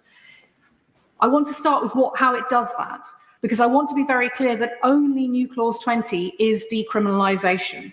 Decriminalisation, as defined by Mary Stopes, means removing abortion from the criminal law so it's no longer governed by both OPA and the Infant Life Preservation Act, because that protects both clinicians and those who are at threat of criminal prosecution. But decriminalisation does not impact the regulations around safe medical use, medical conduct, safeguarding, which I recognise is a very serious concern, or indeed the distribution of medicines, nor would it stop tackling those people who seek to use abortion as a form of abuse or coercion. I want to explain how in what I do. So first of all, what New Clause 20 does in decriminalising and removing these laws that have caused these problems is it keeps the 67 Act not as a list of reasons for why you are exempted from prosecution, but as a guide to how abortion should be provided. I think many of us in this House have recognised that the shock for our constituents that abortion is illegal in theory in this country, and that those guidelines in the 67 Act are a settled will for this place as the kind of proposals we want to put forward. It requires a Secretary of State to resolve any regulatory challenges only to comply with sections 85 and 86 of CEDAW. Now, sections 85 and 86 are about minimum standards of care, not maximum, and only if the Secretary of State believes that there appears to be an incongruence that needs to be addressed. I'll happily give way. Two things she said already. She's talked about the significance of the 67 Act. When Lord Steele, David Steele as he was then, the 67 Act, in the second reading he said that it was not his aim to leave wide open abortion on request. And yet she said it's a human right, that people should have the right to an abortion. So how does she reconcile her advocacy of what she described as the settled will of the 67 Act i.e. not having an abortion on request, with the right to have it on request. Yeah, very good. I hope the member opposite has read the human rights requirements, because they're actually about the treatment and dignity of the woman in question and the safety of the service that is provided. I do not believe that Lord Steele would want to see women put at risk. Indeed, I think that is why he fought for that original legislation. These are human rights treaties that we have supported in this place for other reasons. What this amendment does, as it did in Northern Ireland, was to use them as a guide, a template, a test, if you will, as to whether or not the safety and well-being of women is at the heart of what many of us believe is a healthcare rather than criminal matter. It also sets out some additional tests in terms of how we would interpret those human rights provisions, because it also brings in the International Covenant on Economic, Social and Cultural Rights to constitute what the right of women to sexual and reproductive health are, and gender equality, because fundamentally what those human rights are about equal treatment of each other's bodies. At the moment, the lack of a human right creates an inequality for women, my constituency and his, that women in Northern Ireland do not face in how we shape services around their well-being. It is an established principle. Now, I understand some have argued that we should not do this through amendments to legislation. The reality is that this issue has always been a non-governmental one, rightly so, and I will always protect the fact that there are people who disagree with the right to abortion in every single party, and also people who do support the right to abortion in every single party. But consequently, that means that amendments and proposals and reform of abortion will always come either from our backbenches or indeed because somebody has won the golden buzzer of a private member's bill, which happens very rarely.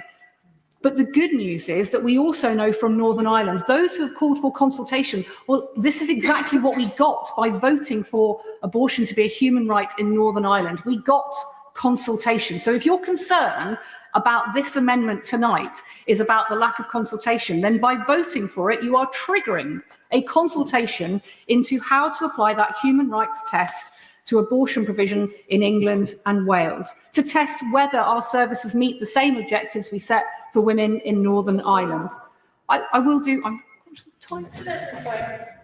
There's a difference of principle on the question of the human rights, because there are two lives involved in these decisions, and that's the fundamental problem. And I respect his belief. Now, I will always defend his right, but I tell him this, that the human right of the woman in terms of carrying a baby is intricately related to the ability of the baby to survive. So if we do not look after women, if we do not protect the well-being of women, there will be no babies either. And what this does... Even he's looking at it like, this doesn't make any sense. Look at his face. What? What are you talking about? He's like, what? He's basically saying all you're talking about is, the woman, making sure that the woman is okay, making sure that she's all right. No one is regarding the life of the baby.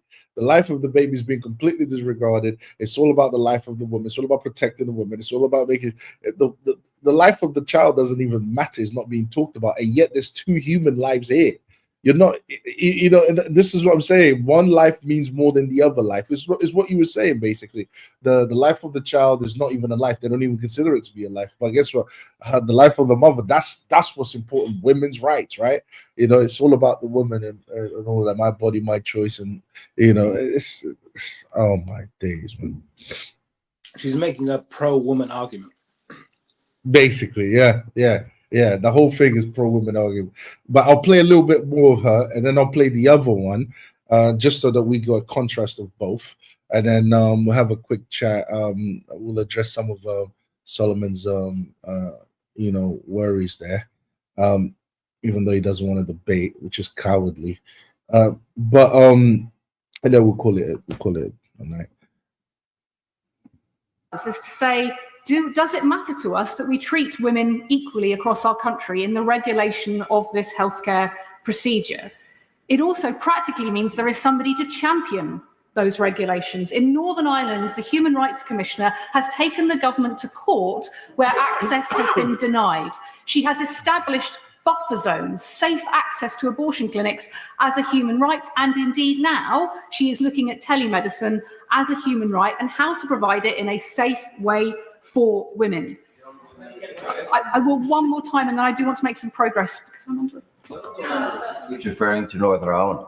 Of course, it was courtesy of the honourable members' interventions back in 2019 that we had foisted upon Northern Ireland the most extreme abortion laws anywhere in this United Kingdom. Abortion laws that totally disregard the rights of the unborn, that treat them as a commodity to be disposed of at will and at whim. And in consequence, we have seen a huge unregulated increase in the destruction of human life through the destruction of the unborn in Northern Ireland. I don't think that's an example anyone should want to follow in any part of this United Kingdom. I respect that the honourable gentleman does not agree with abortion, but what I would say to him, as I said throughout my life and campaigning on this, stopping access to abortion does not stop abortion, it stops safe abortion. And what we are talking about is how to provide abortion safely. He will disagree with abortion. I say I will always defend his right to do so, but I will also hold him to account that the 1,000 women who've now had abortions in Northern Ireland have done so safely, which means that their lives are protected. And surely, if somebody is pro-life, they are pro a woman's life as well. You hear that? You hear that? He goes, the culture. Oh, can you hear me? Yeah. The lives are protected, not the lives of the baby. No once did she mention the life of the baby. Yeah. And then he goes on to talk about the culture of abortion, how it's willy-nilly and it's the child is treated as a commodity and that life is not considered. And then the counter argument was, well, stopping abortion will not end abortion, will end safe abortions or something like this. So it's true. Criminalizing abortion will not stop abortion, but it will reduce the number, which is what I quoted before, 975,000 abortions from 2020 to 2023, most likely to less than 10,000, possibly even lower than that. And then you go on to the safety of abortions. What's the rate of deaths in abortions? Because for women, because the rates of death for abortions, to a certain extent, one could argue, for the babies dying is 100%. So 975,000 babies died between 2020 and 2023. How many women would die if they didn't have access to safe abortions? Would it be 975,000? Would it be 500,000? Would it be 200,000? No. Would it be 10,000? Would it be 1,000? It can't possibly be the case that you have to consider the lives of a small number of women, most likely, who get abortions illegally, if it's criminalized, and get it done unsafely. It's a very self-serving argument to say that it's better to legalize all abortion, or to legalize abortion as it stands, to prevent the loss of 1,000 or maybe 2,000 lives, or maybe 10,000 lives, and not even consider the 975,000 abortions. If somebody was to consider life starts at conception, it's a false argument, and it's an outrageous argument she's making. But this is the state of affairs in the West today, or in the UK today. So yeah, that's right. And I wanted to get onto the consequences of abortion and how does abortion impact society as a whole. I wanted to get into the consequences of it, because that's another thing that people don't look into. What does it mean to carry out? I don't know how many abortions are carried out in England, just in England alone per year. What does that mean? What kind of consequences come with that? And is it is it a good is it good morally? Is it a good impact on society or a negative impact on society? You know, what are people's views on that? All right, let's carry on. Now, new clause 20 is about that fundamental question, because I have heard people also suggest, well, I will take him one more time, but I'm sorry, I can't, because I will tell him afterwards why I can't, but I promise it's not out of a lack of respect for his position. I promise him that. Some are saying that Northern Ireland is different, but I want to know why we would think that women in Northern Ireland are different to women in England and Wales when it comes to human rights. The point here is not that we are seeking to remove our existing regulations, but to hold them to this same test, and for the Secretary of State to simply ask that question whether they are compliant. And I would say that those who celebrated and continued to promote bringing abortion to Northern Ireland didn't just celebrate the provision of a service, they celebrated the liberation of women from this inequality that we now risk perpetuating for our own constituents. I'm sorry, I can't take any interventions. New clause 20 is primarily about the principle of whether you think abortion is a human right and how we apply that principle to our laws here. It is also about the threat to access that is very present and very real in our communities. Members will have seen outside the modern anti-abortion movement that we now have in the UK, complete with the scaremongering emails that members will have received. Of course, they are reacting more strongly than ever to the idea of women having a human right protected in law, because their opposition isn't about children. If so, they wouldn't be shouting at mine when they see them in the street. It is about controlling women. They do not openly advocate to end abortion access, but they make such lurid claims as the idea there would be abortion at birth. So let me put this one to bed. Because new clause 20 retains the 1960. Yes. Sorry to interrupt, but I No, missed a bit there. She said men don't care about children because they're shouting at them on the streets or something. Hold on, let's rewind a little bit. I think I heard that. Yeah. I want to know our precise wording. Seen outside the modern anti-abortion movement that we now have in the UK, complete with the scaremongering emails that members will have received. Of course, they are reacting more strongly than ever to the idea of women having a human right protected in law, because their opposition isn't about children. If so, they wouldn't be shouting at mine when they see them in the street. It is about controlling women. Okay. They do not openly advocate to end abortion. This is a very disingenuous argument she's making.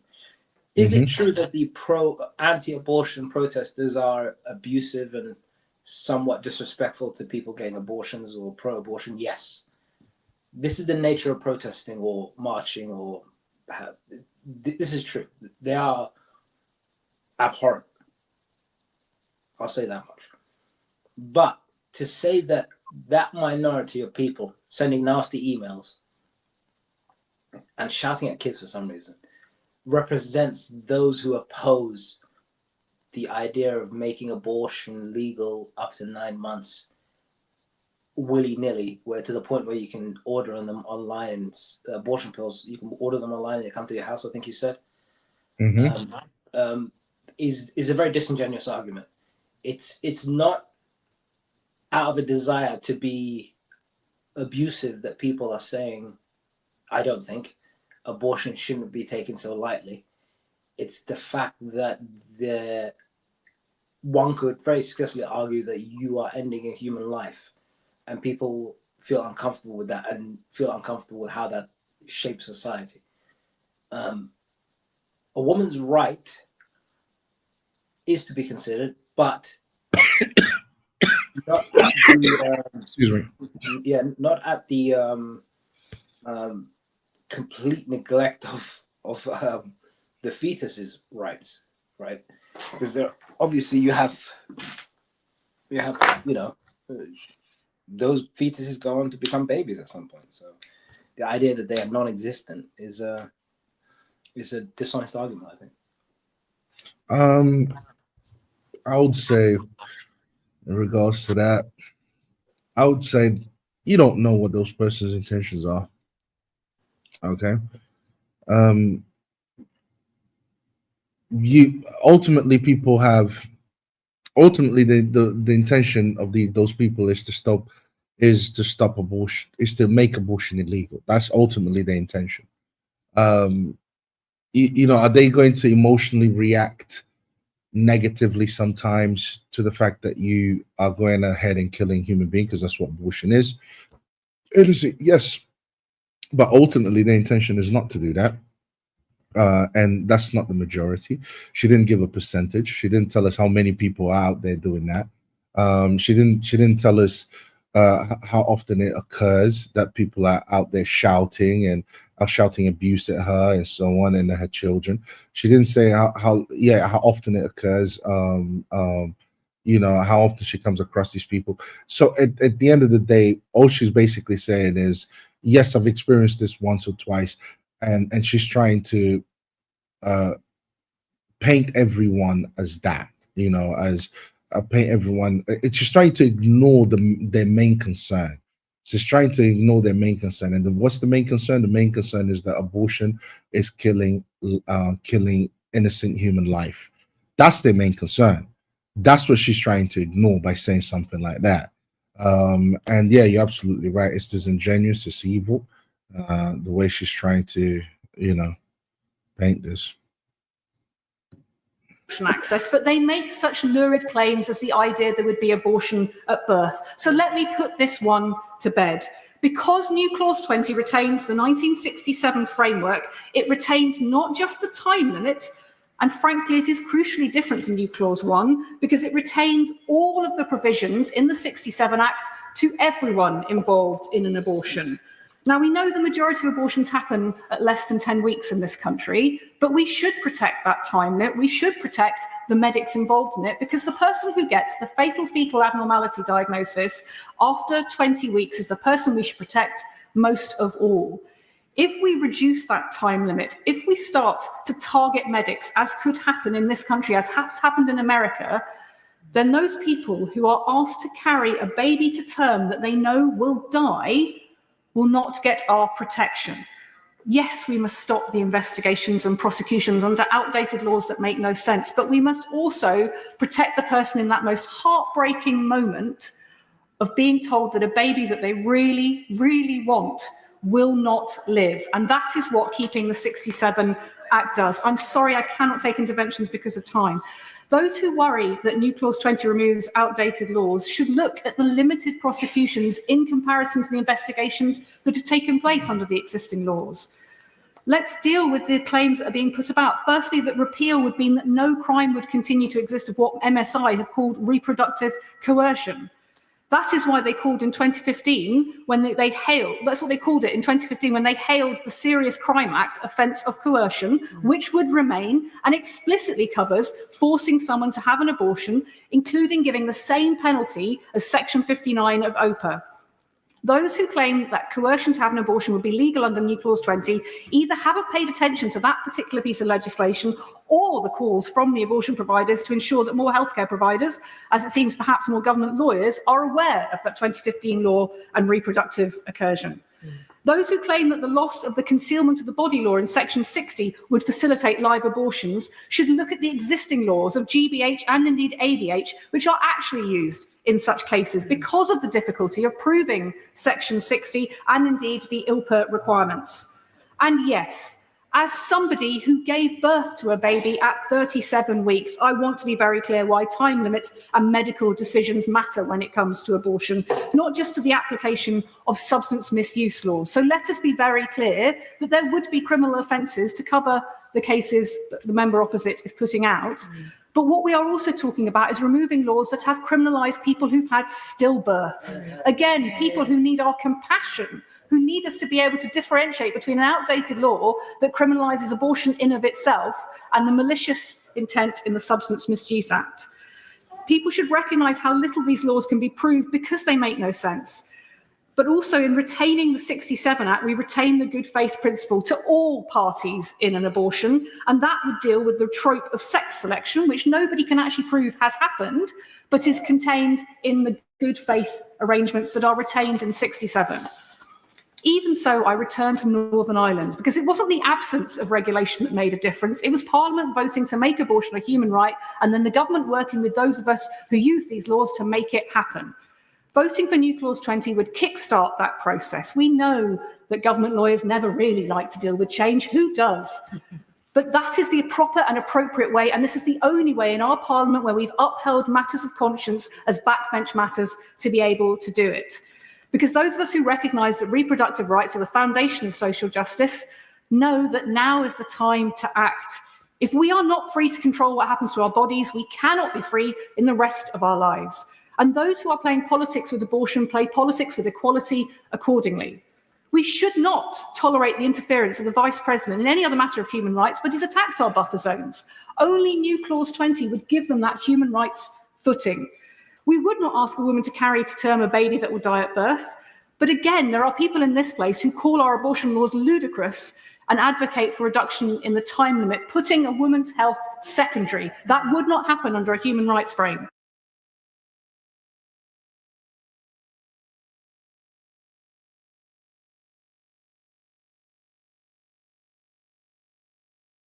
She's putting up a good argument. Very detailed argument. Bit disingenuous at times, but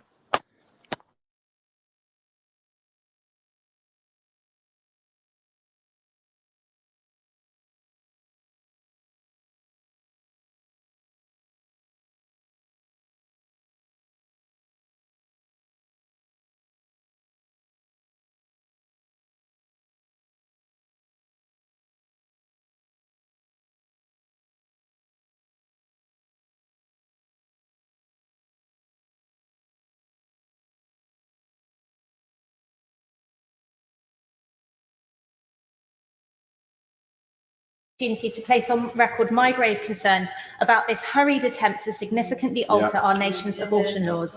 It is my view that in doing so, we risk creating a series of unintended consequences which could endanger women rather than protect and empower them. We need more time. Today's debate... Sorry, bro. Did you hear anything I said earlier?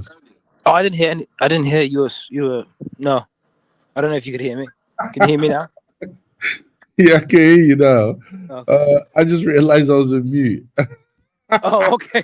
I was talking. I was just basically talking about the importance of hearing the other side.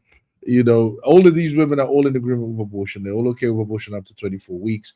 And of course, there are some that are argue that it needs to be up to 9 months. And there's some that think that up to beyond 24 weeks is way too much. It's wrong and blah, blah, blah. And they argue. I just think it's good to hear both sides, even though I don't agree with any of it. But yeah, let's go ahead and play it.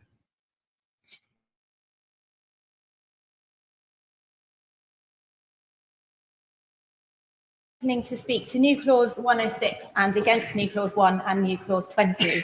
And I'm grateful for this opportunity to place on record my grave concerns about this hurried attempt to significantly alter our nation's abortion laws. It is my view that in doing so, we risk creating a series of unintended consequences which could endanger women rather than protect and empower them. We need more time.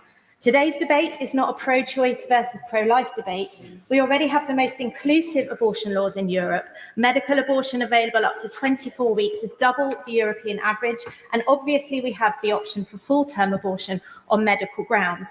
Instead, today's debate is about ensuring that legislation as significant as this, seeking to introduce a wholesale change to our abortion laws affecting England, Scotland and Wales, is not rushed through without the chance for significant scrutiny. 90 minutes of backbench debate doesn't cut it, in my opinion. We should, of course, treat women seeking an abortion with compassion and dignity. That goes without saying. And as a councillor on Plymouth City Council, I chaired the Commission on Violence Against Women and Girls. Defending the voiceless is my guiding principle in politics, and it is with these women and unborn babies in mind that I make this speech. As over 1,000 medical professionals have shared in an open letter cited in the Daily Telegraph today, if offences that make it illegal for a woman to administer her own abortion at any gestation were repealed, such abortions would de facto become possible up to birth for any reason, including abortions for sex-selective purposes, as women could mistakenly, knowingly or under coercion mislead abortion providers about their gestational age. If either of these amendments were to become law, it would also likely lead to serious risks to women's health because of the dangers involved with self-administered late abortions. They continue continue, quite aside from the increased number of viable babies' lives being ended beyond the 24-week time limit, there would be a significant increase in such complications if the amendments NC1 and NC20 were to pass, as they would remove any legal deterrent against women administering their own abortions late in pregnancy. The current law permits flexibility and compassion where necessary, but for these reasons, we believe a legal deterrent remains important. Now, many supporters of New Clause 1 and New Clause 20 claim that the 24-week time limit for abortions would not change. But in my view, this is misleading. Any time limit is meaningless if abortions are legalised all the way up to birth for any reason without a legal deterrent. Once decriminalisation takes place, it is my concern that further steps will be taken to expand abortion time limits. And indeed, many of the campaigners who've been mentioned this afternoon are on record for saying as much. And it is important that we are realistic about this. Yes, I will.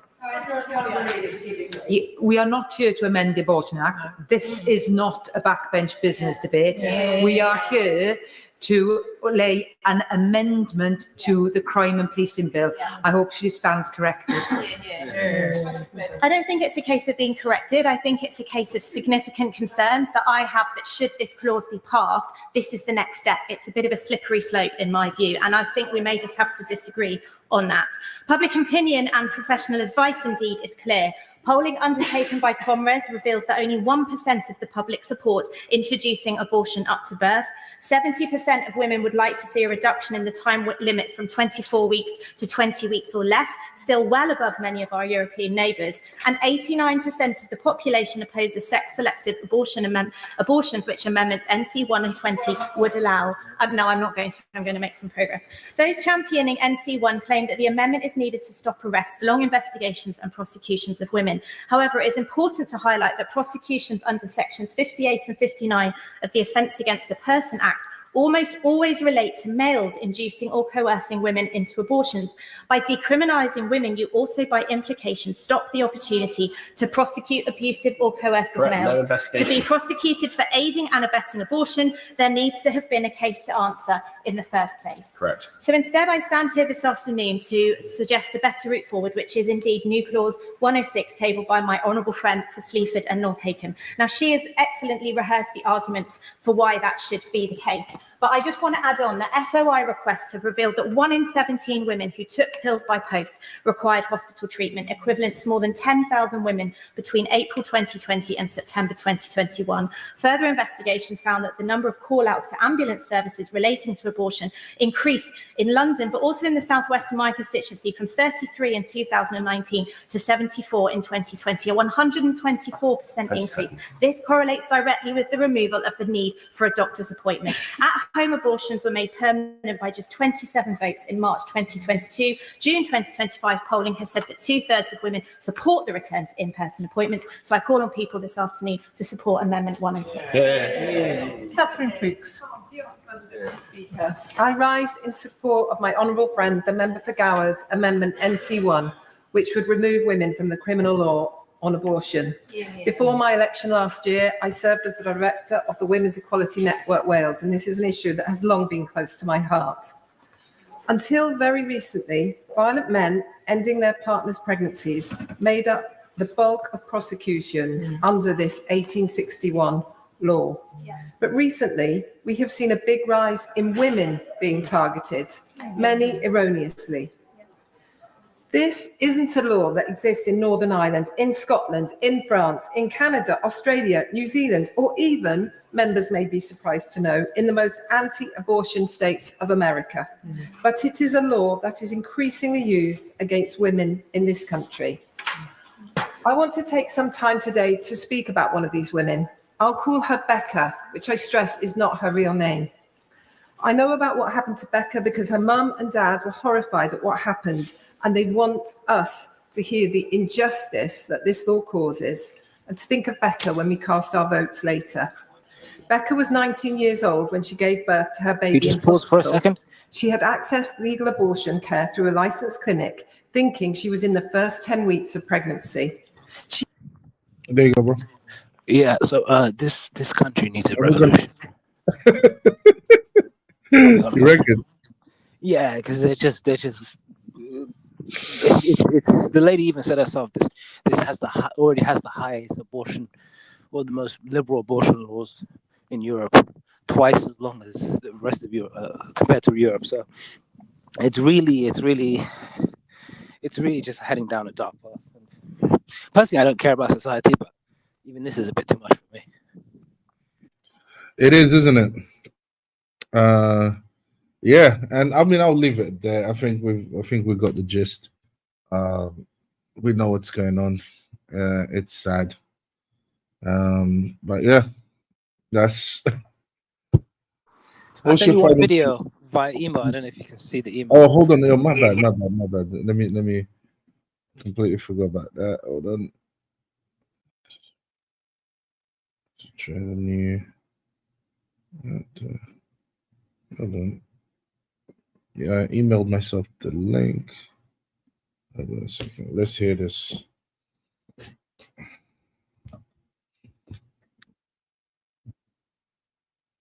Let's hear this. All right. Can we see this on the screen? Stop sharing that. Too many evil women speaking.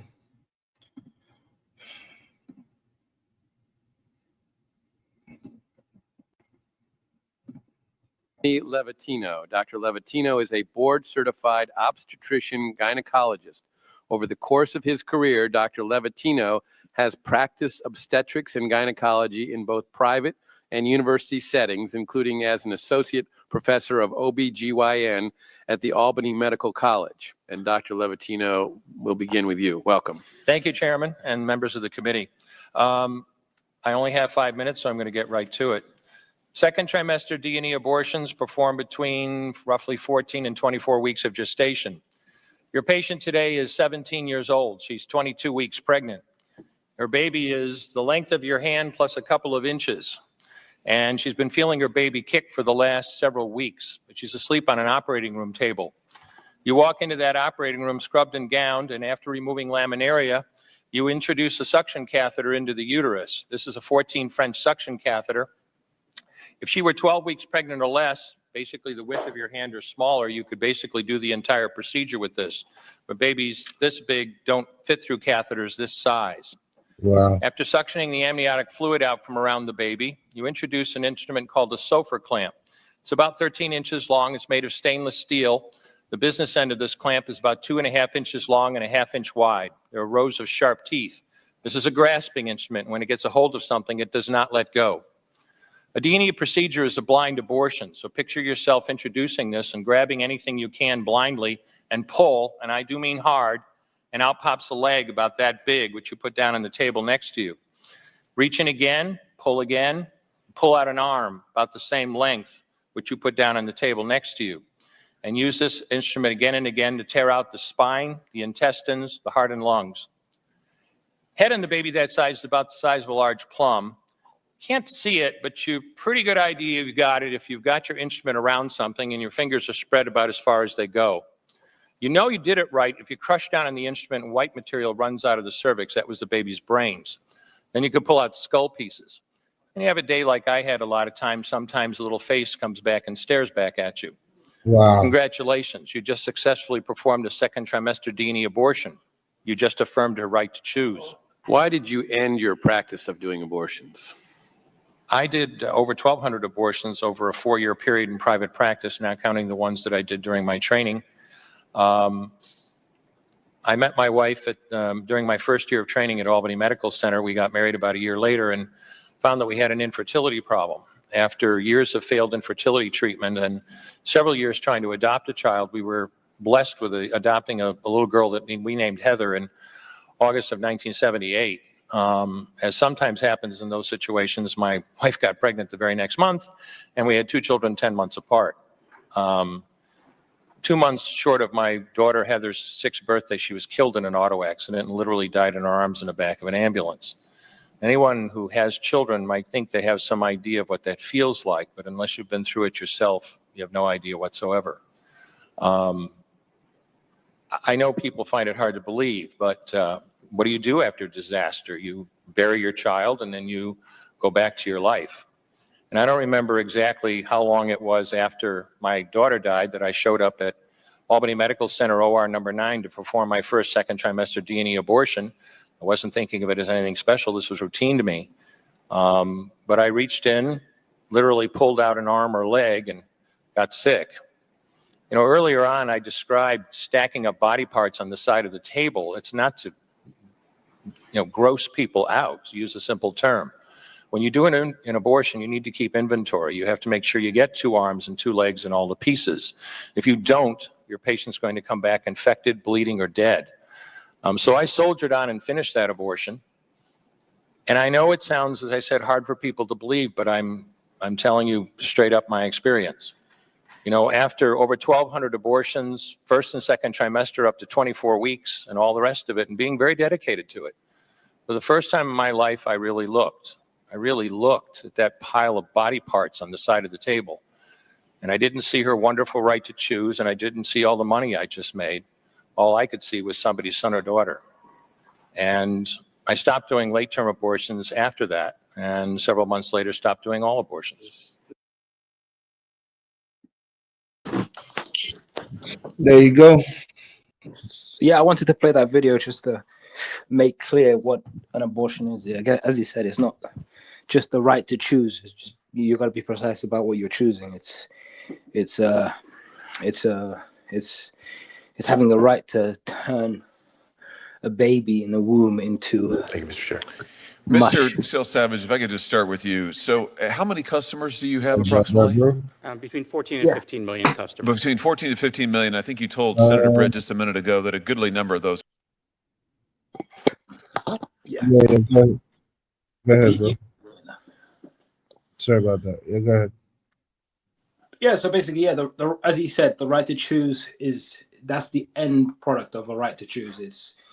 It's the baby being spread out across a surgical tray in parts, and that this right to choose, the society is facilitating the destruction and the self, how can I say, the self-destruction of women, and the mutilation of babies. Really, as he said, he clamps down on the skull, and he nurses the skull because a white liquid pours out, which is the brain. So, yeah, it's a gruesome process. So what you're saying is the right to choose is really the right to murder. In some cases, yes. Because again, In some cases it's fine, but majority of the time it is the right to commit murder. Yes. No, because what he described was he describes what he sees as a, as a doctor. Yeah. So he's actually describing the objective reality of this term right to choose. And what he's saying is, when it comes down to the right to choose, this is what we are seeing. That's what the right to choose is. And to me, it's like, okay, now we've got physical representation, because sometimes it's easy to say words, but what does the reality, what does it mean in real life? You know what I mean? When we're talking about the subject, people are too removed away from the reality of what they're talking about. And when we look at the reality of what they're talking about, we can see the deception of this term right to choose, or is it okay? Because he's talking about human body parts. That's what he was talking about. And therein lies the deception, in my opinion. People use these ambiguous terms. What happened to Solomon? Solomon disappeared.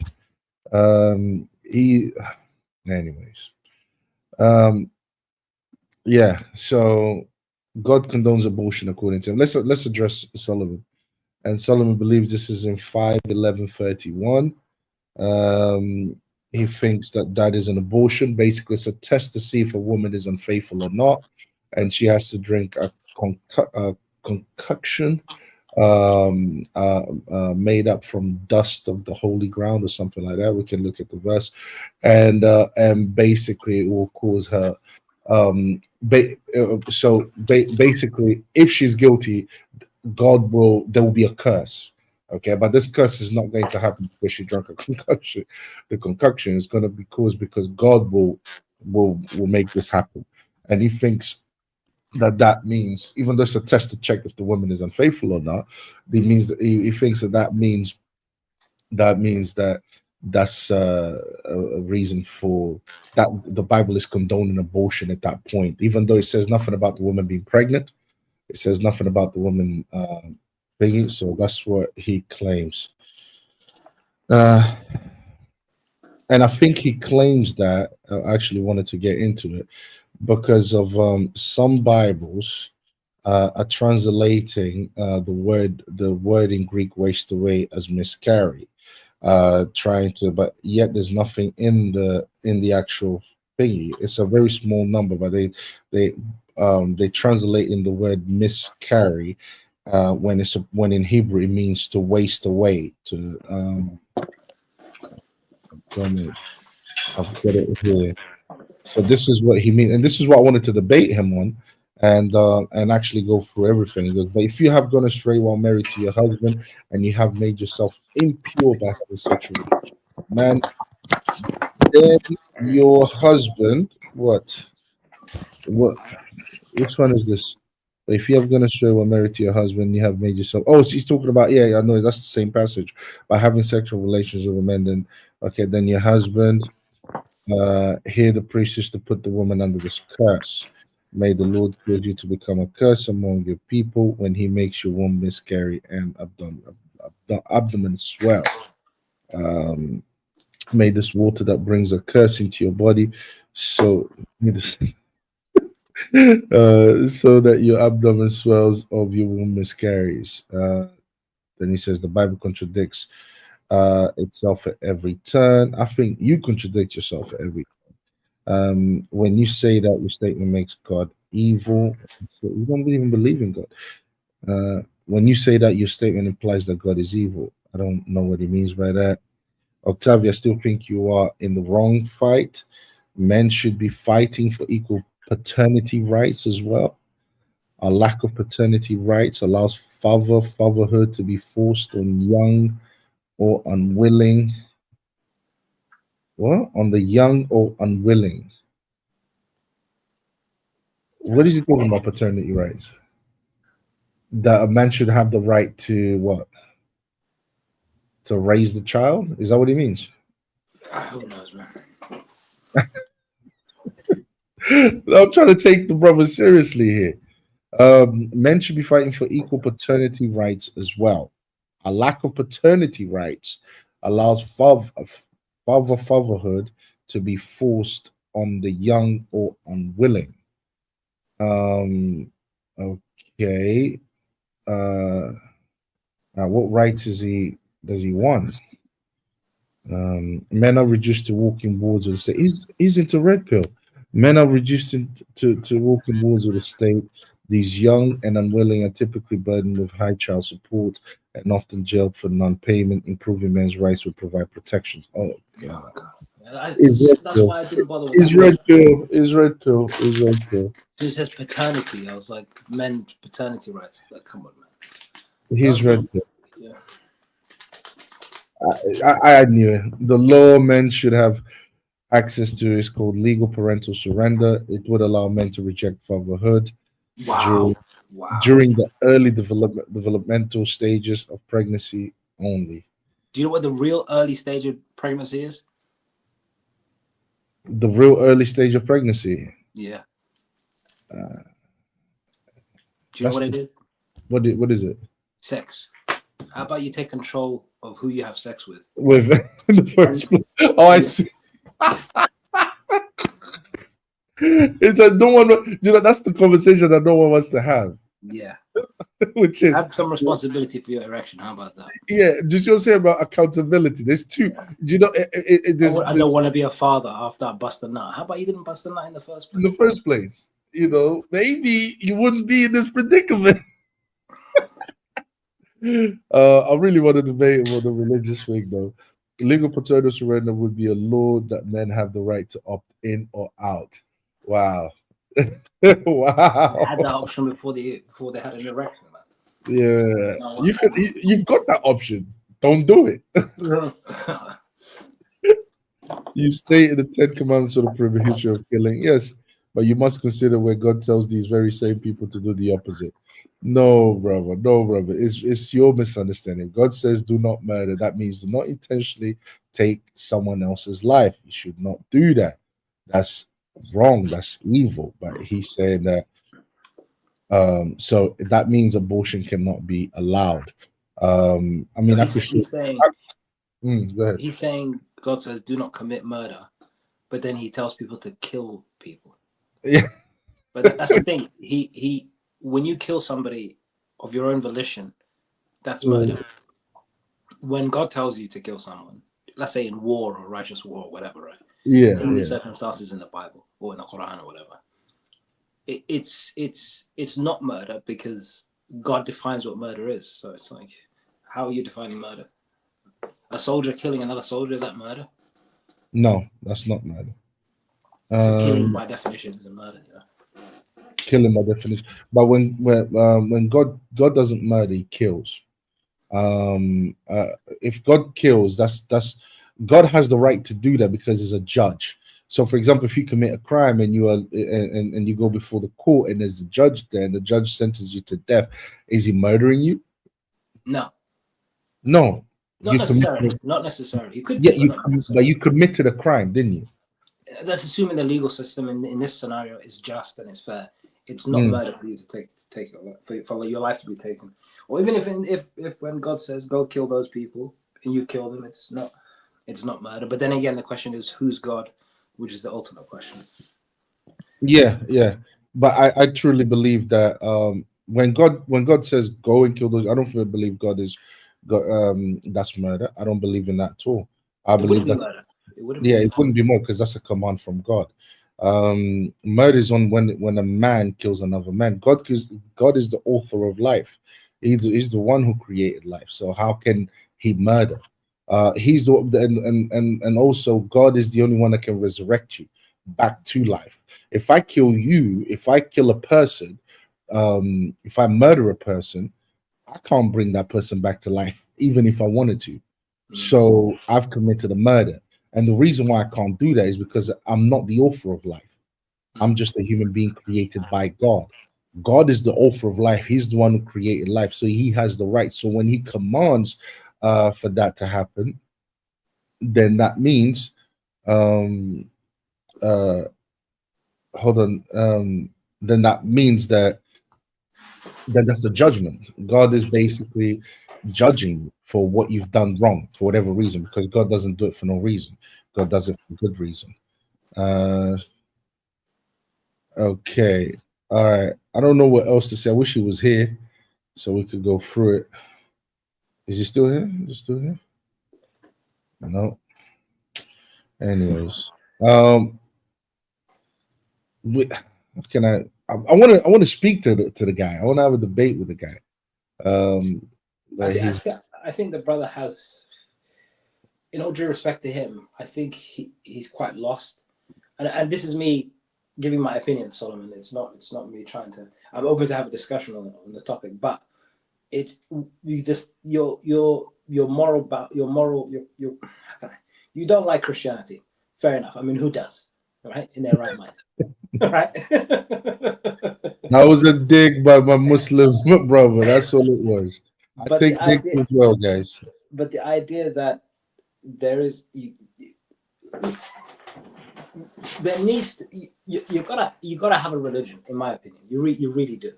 And to be honest with you, it's got to be one of the Abrahamic religions, and ideally Islam, obviously. But if you don't, you really go. You can't just. Life doesn't leave you without moral quandaries. This is a moral quandary. This is where having subjective morality leads people. It's the point. Now we are now going to see 9-month abortions, meaning there will be a woman who will be fully pregnant at, I don't know, because it hasn't gone through yet. It hasn't become law yet. It's going to the House of Lords at the end of the year. So just to be clear, but there will come a time, if this goes through, that a woman could be pregnant, a woman, not a person, be pregnant at 9 months, decides to have an abortion. Can we comprehend how that would affect society? Can we take a guess of how that would affect the psyche of a woman? How would that affect the society as a whole, where a woman would come in with a large belly to work or to wherever, and she has the baby, and then she decides to get an abortion at 8.5 months, and then you obviously the doctor has to go through the process of basically murdering, strangling pretty much an 8-month-old, an 8-month fetus, which is basically a grown baby, pretty much, right? And how that would affect the psyche of the doctors, how it would affect society as a whole. I don't think it's a positive thing. I think women's rights or the feminist movement has really gone too far. And it's gone beyond the pale, where it's not about the freedom of women. It's really about the desire of self at the cost of everybody else, at the cost of society. I think women's rights have gone too far, and I think maybe to a certain degree women should have less rights, because this is really, really going down a dark path. And it's been argued for as well. Yep, absolutely. I don't know what else to say to this guy, to be honest with you. Okay, let's have a look at this. Hold on a second. This verse of his that he wants me to reply to. I would prefer the debate, to be honest with you.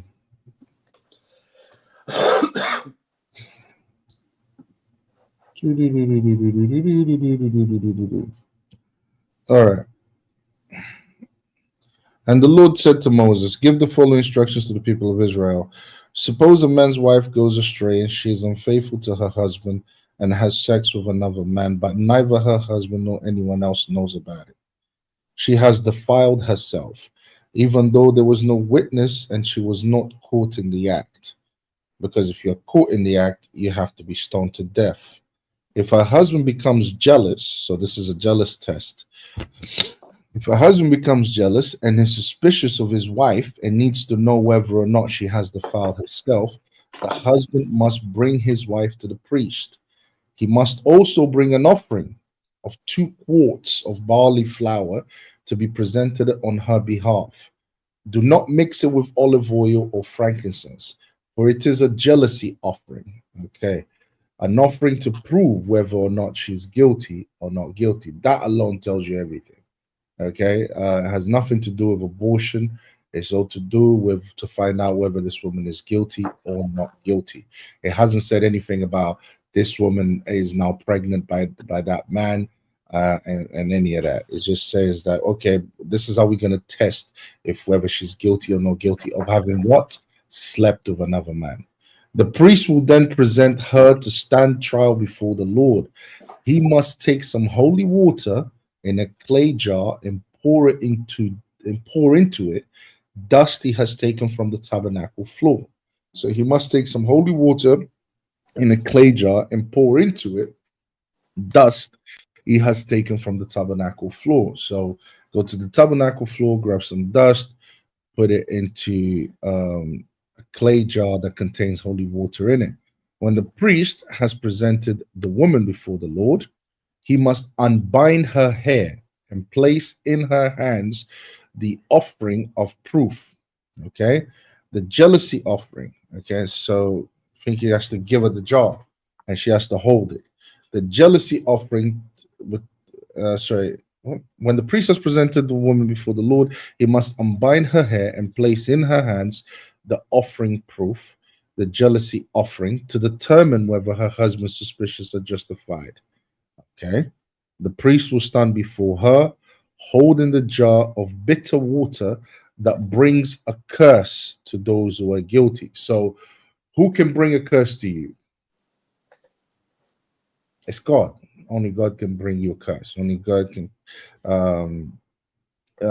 curse you. So again, what we are what we are going to see here is a supernatural experience that has to be caused by God, not necessarily caused, because obviously this is not venom, it's not intended to kill her. So this is supposed to be, if she drinks this, then some kind of curse will happen to her. So this has to be, so if it's a curse, then it has to be an act of God. It's an act of God.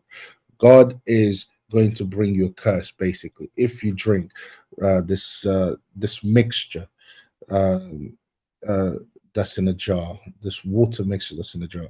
The priest will then put the woman under an oath and say to her, if no other man has had sex with you, and you have not gone astray and defiled yourself while under your husband's authority, may you be immune from the effects of this bitter water that brings on the curse. Is So this a mubahala? You're a joker. It is a mubahala. I knew you was gonna go there. Nice. This guy, you're a joker, bro.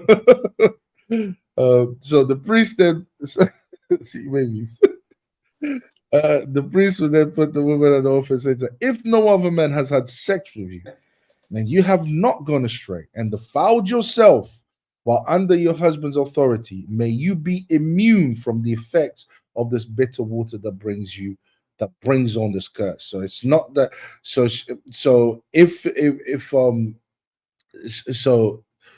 she hasn't done nothing, then nothing will happen. Basically, God will not curse her.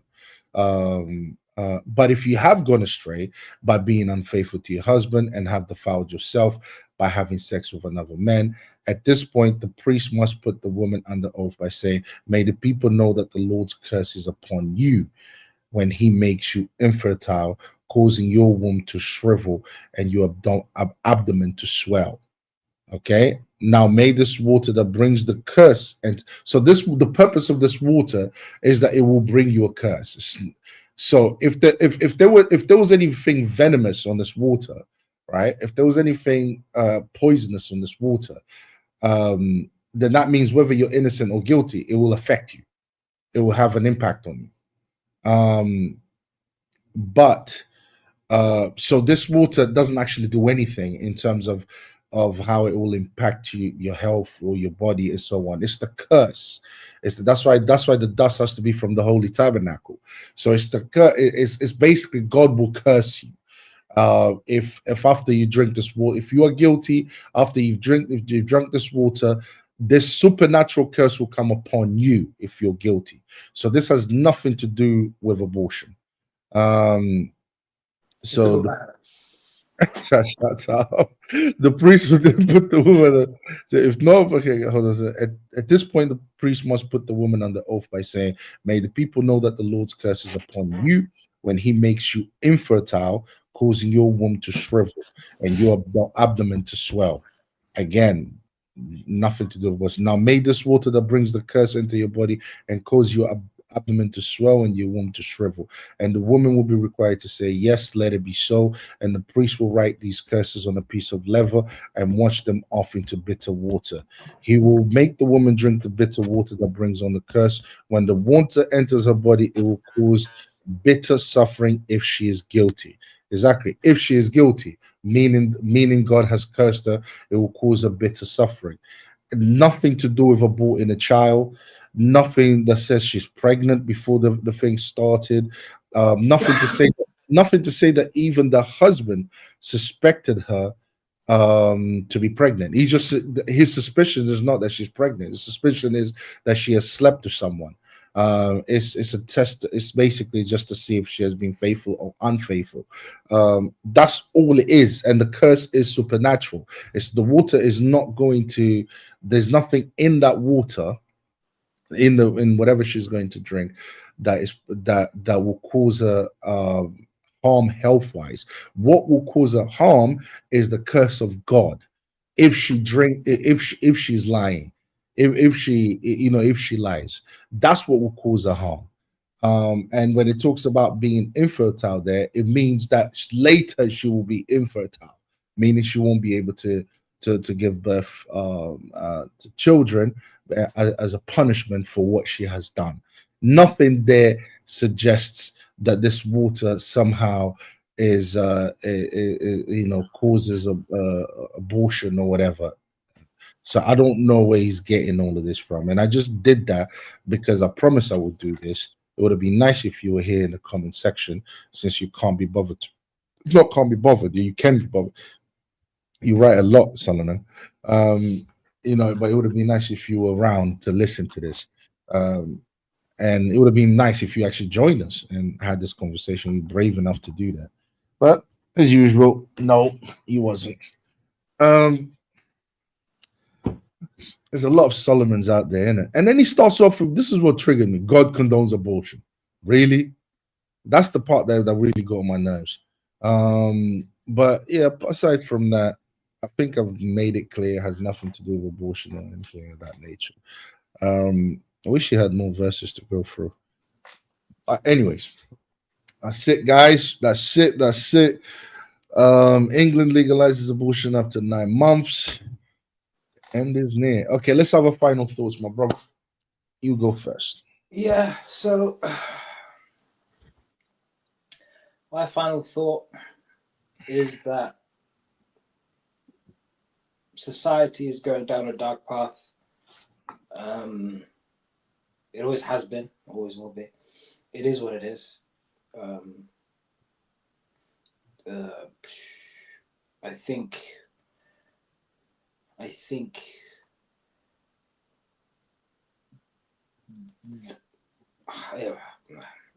society go down a dark path, and women's rights really seems to be at the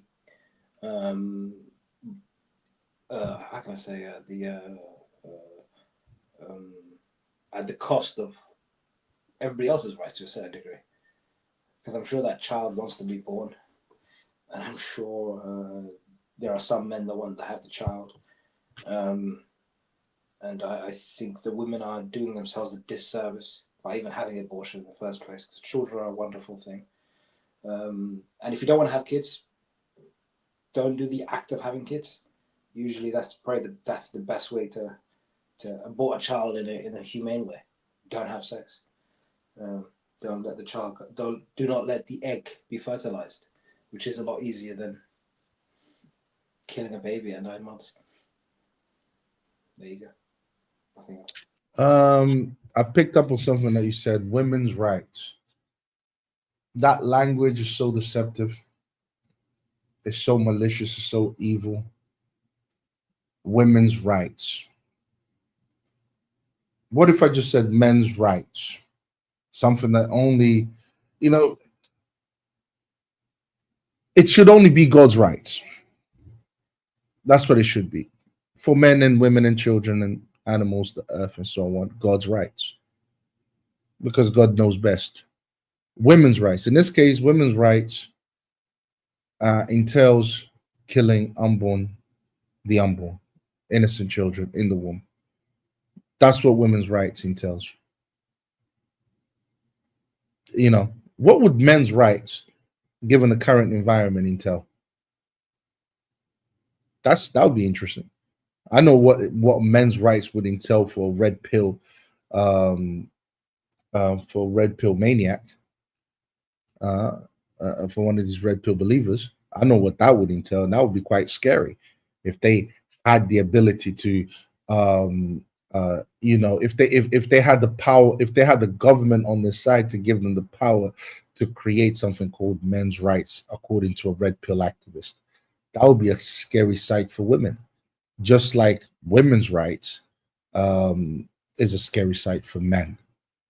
So we shouldn't have women's rights and men's rights. It should only be God's rights, because God's rights knows better for both sexes. In terms of this law being passed, like you said, yeah, we're going down a dark path. I think we've been going down a dark path. I was told by Elijah that are you surprised? I was asked that question, and it's true. I shouldn't be surprised, but I don't have to like it. even though abortion was already legal, it still came to me as a shock. It's still when I finally, even though it was legal up to 24 weeks, when I found out that this has been allowed, I was distraught. I was still distraught. I was still in shock. I was still, almost as if I didn't expect this to ever happen. But I should have known that it was always going to lead to that, lead to this. I wonder what's next. What comes next after abortion is available after 9 months? What's next? Babies up to 1 year old? 2, 3? How are we going to keep killing children? How are we going to keep doing that? That's what I'm thinking. What's next? We've managed to now legalize abortion up to 9 months. I think next should be 5 months, out of the womb. Women should be able to kill those babies too. Might as well. Why not? Right? What do you think the argument's going to be for that? Go ahead. Post-birth abortions. What argument do you think? What the argument is going to be? Something. I couldn't see this coming. Yeah, me too. 100 women convicted for having abortions after 24 weeks. Therefore, we should extend the abortion. It's the same arguments that they used before. It's an outlandish argument, I think. Yeah, it doesn't make sense. It will be centered on women's well-being. Mental well-being as well. On what they think will best protect women.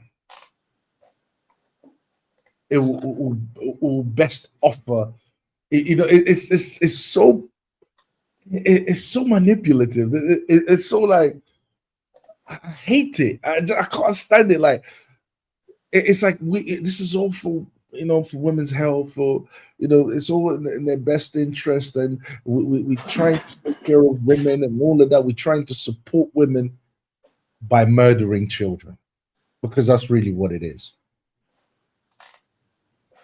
I just think, no, you're not trying to support women. You don't care about women. All this, women's best. No, like you also said, just finish up on this one, is why are women not being held accountable for their choices? No one is forcing them to have sex. No one is forcing the men to have sex. No one is forcing the women to have sex. So why aren't women being held accountable for what they do? Because that's what that baby is. That baby is a consequence of you having sex. That's what that baby is. If you didn't want that baby, why didn't you just not had sex in the first place? Easy, done. Simple. Or if you really wanted to have sex, get married to someone and have sex with your husband. Anyways. Yes, we are going down a dark path. And this, to me, I'm going to put my tin hat on now. This is what the satanic agenda is all about. They want human sacrifices. They want society to celebrate human sacrifices. This is the next stage of normalizing human sacrifice. Okay, they got it up to 24 weeks. Everyone was cool. Everyone was okay. Everyone was content with 24 weeks. People were talking about it as if it's a normal thing. Yes. We all agree that 24 weeks is all right. I was like, do we? I don't. It's not all right. That's evil. But now it's like, but up to 9 months, it might be a little bit much. But so that's the next stage. That's the next stage of normalizing human sacrifice. And I think that the main aim is human sacrifice, because back in the days, what they used to do, not when I say back in the days, thousands of years ago, I don't know if you know of a god called Moloch. They would sacrifice babies to demonic deities. And people would basically go up to this big statue, and that had a lot of some burning fire inside the statue or something like that, and they would sacrifice their baby to these demonic. This is something that the occult does. So to me, this is what they do. They're getting the public so desensitized to the murder of children that that eventually they'll be okay with post-birth abortions up to 5 months or up to 1 year if it gets to that. Anyways, guys, I hope you enjoyed this live, and we'll see you next time. Peace.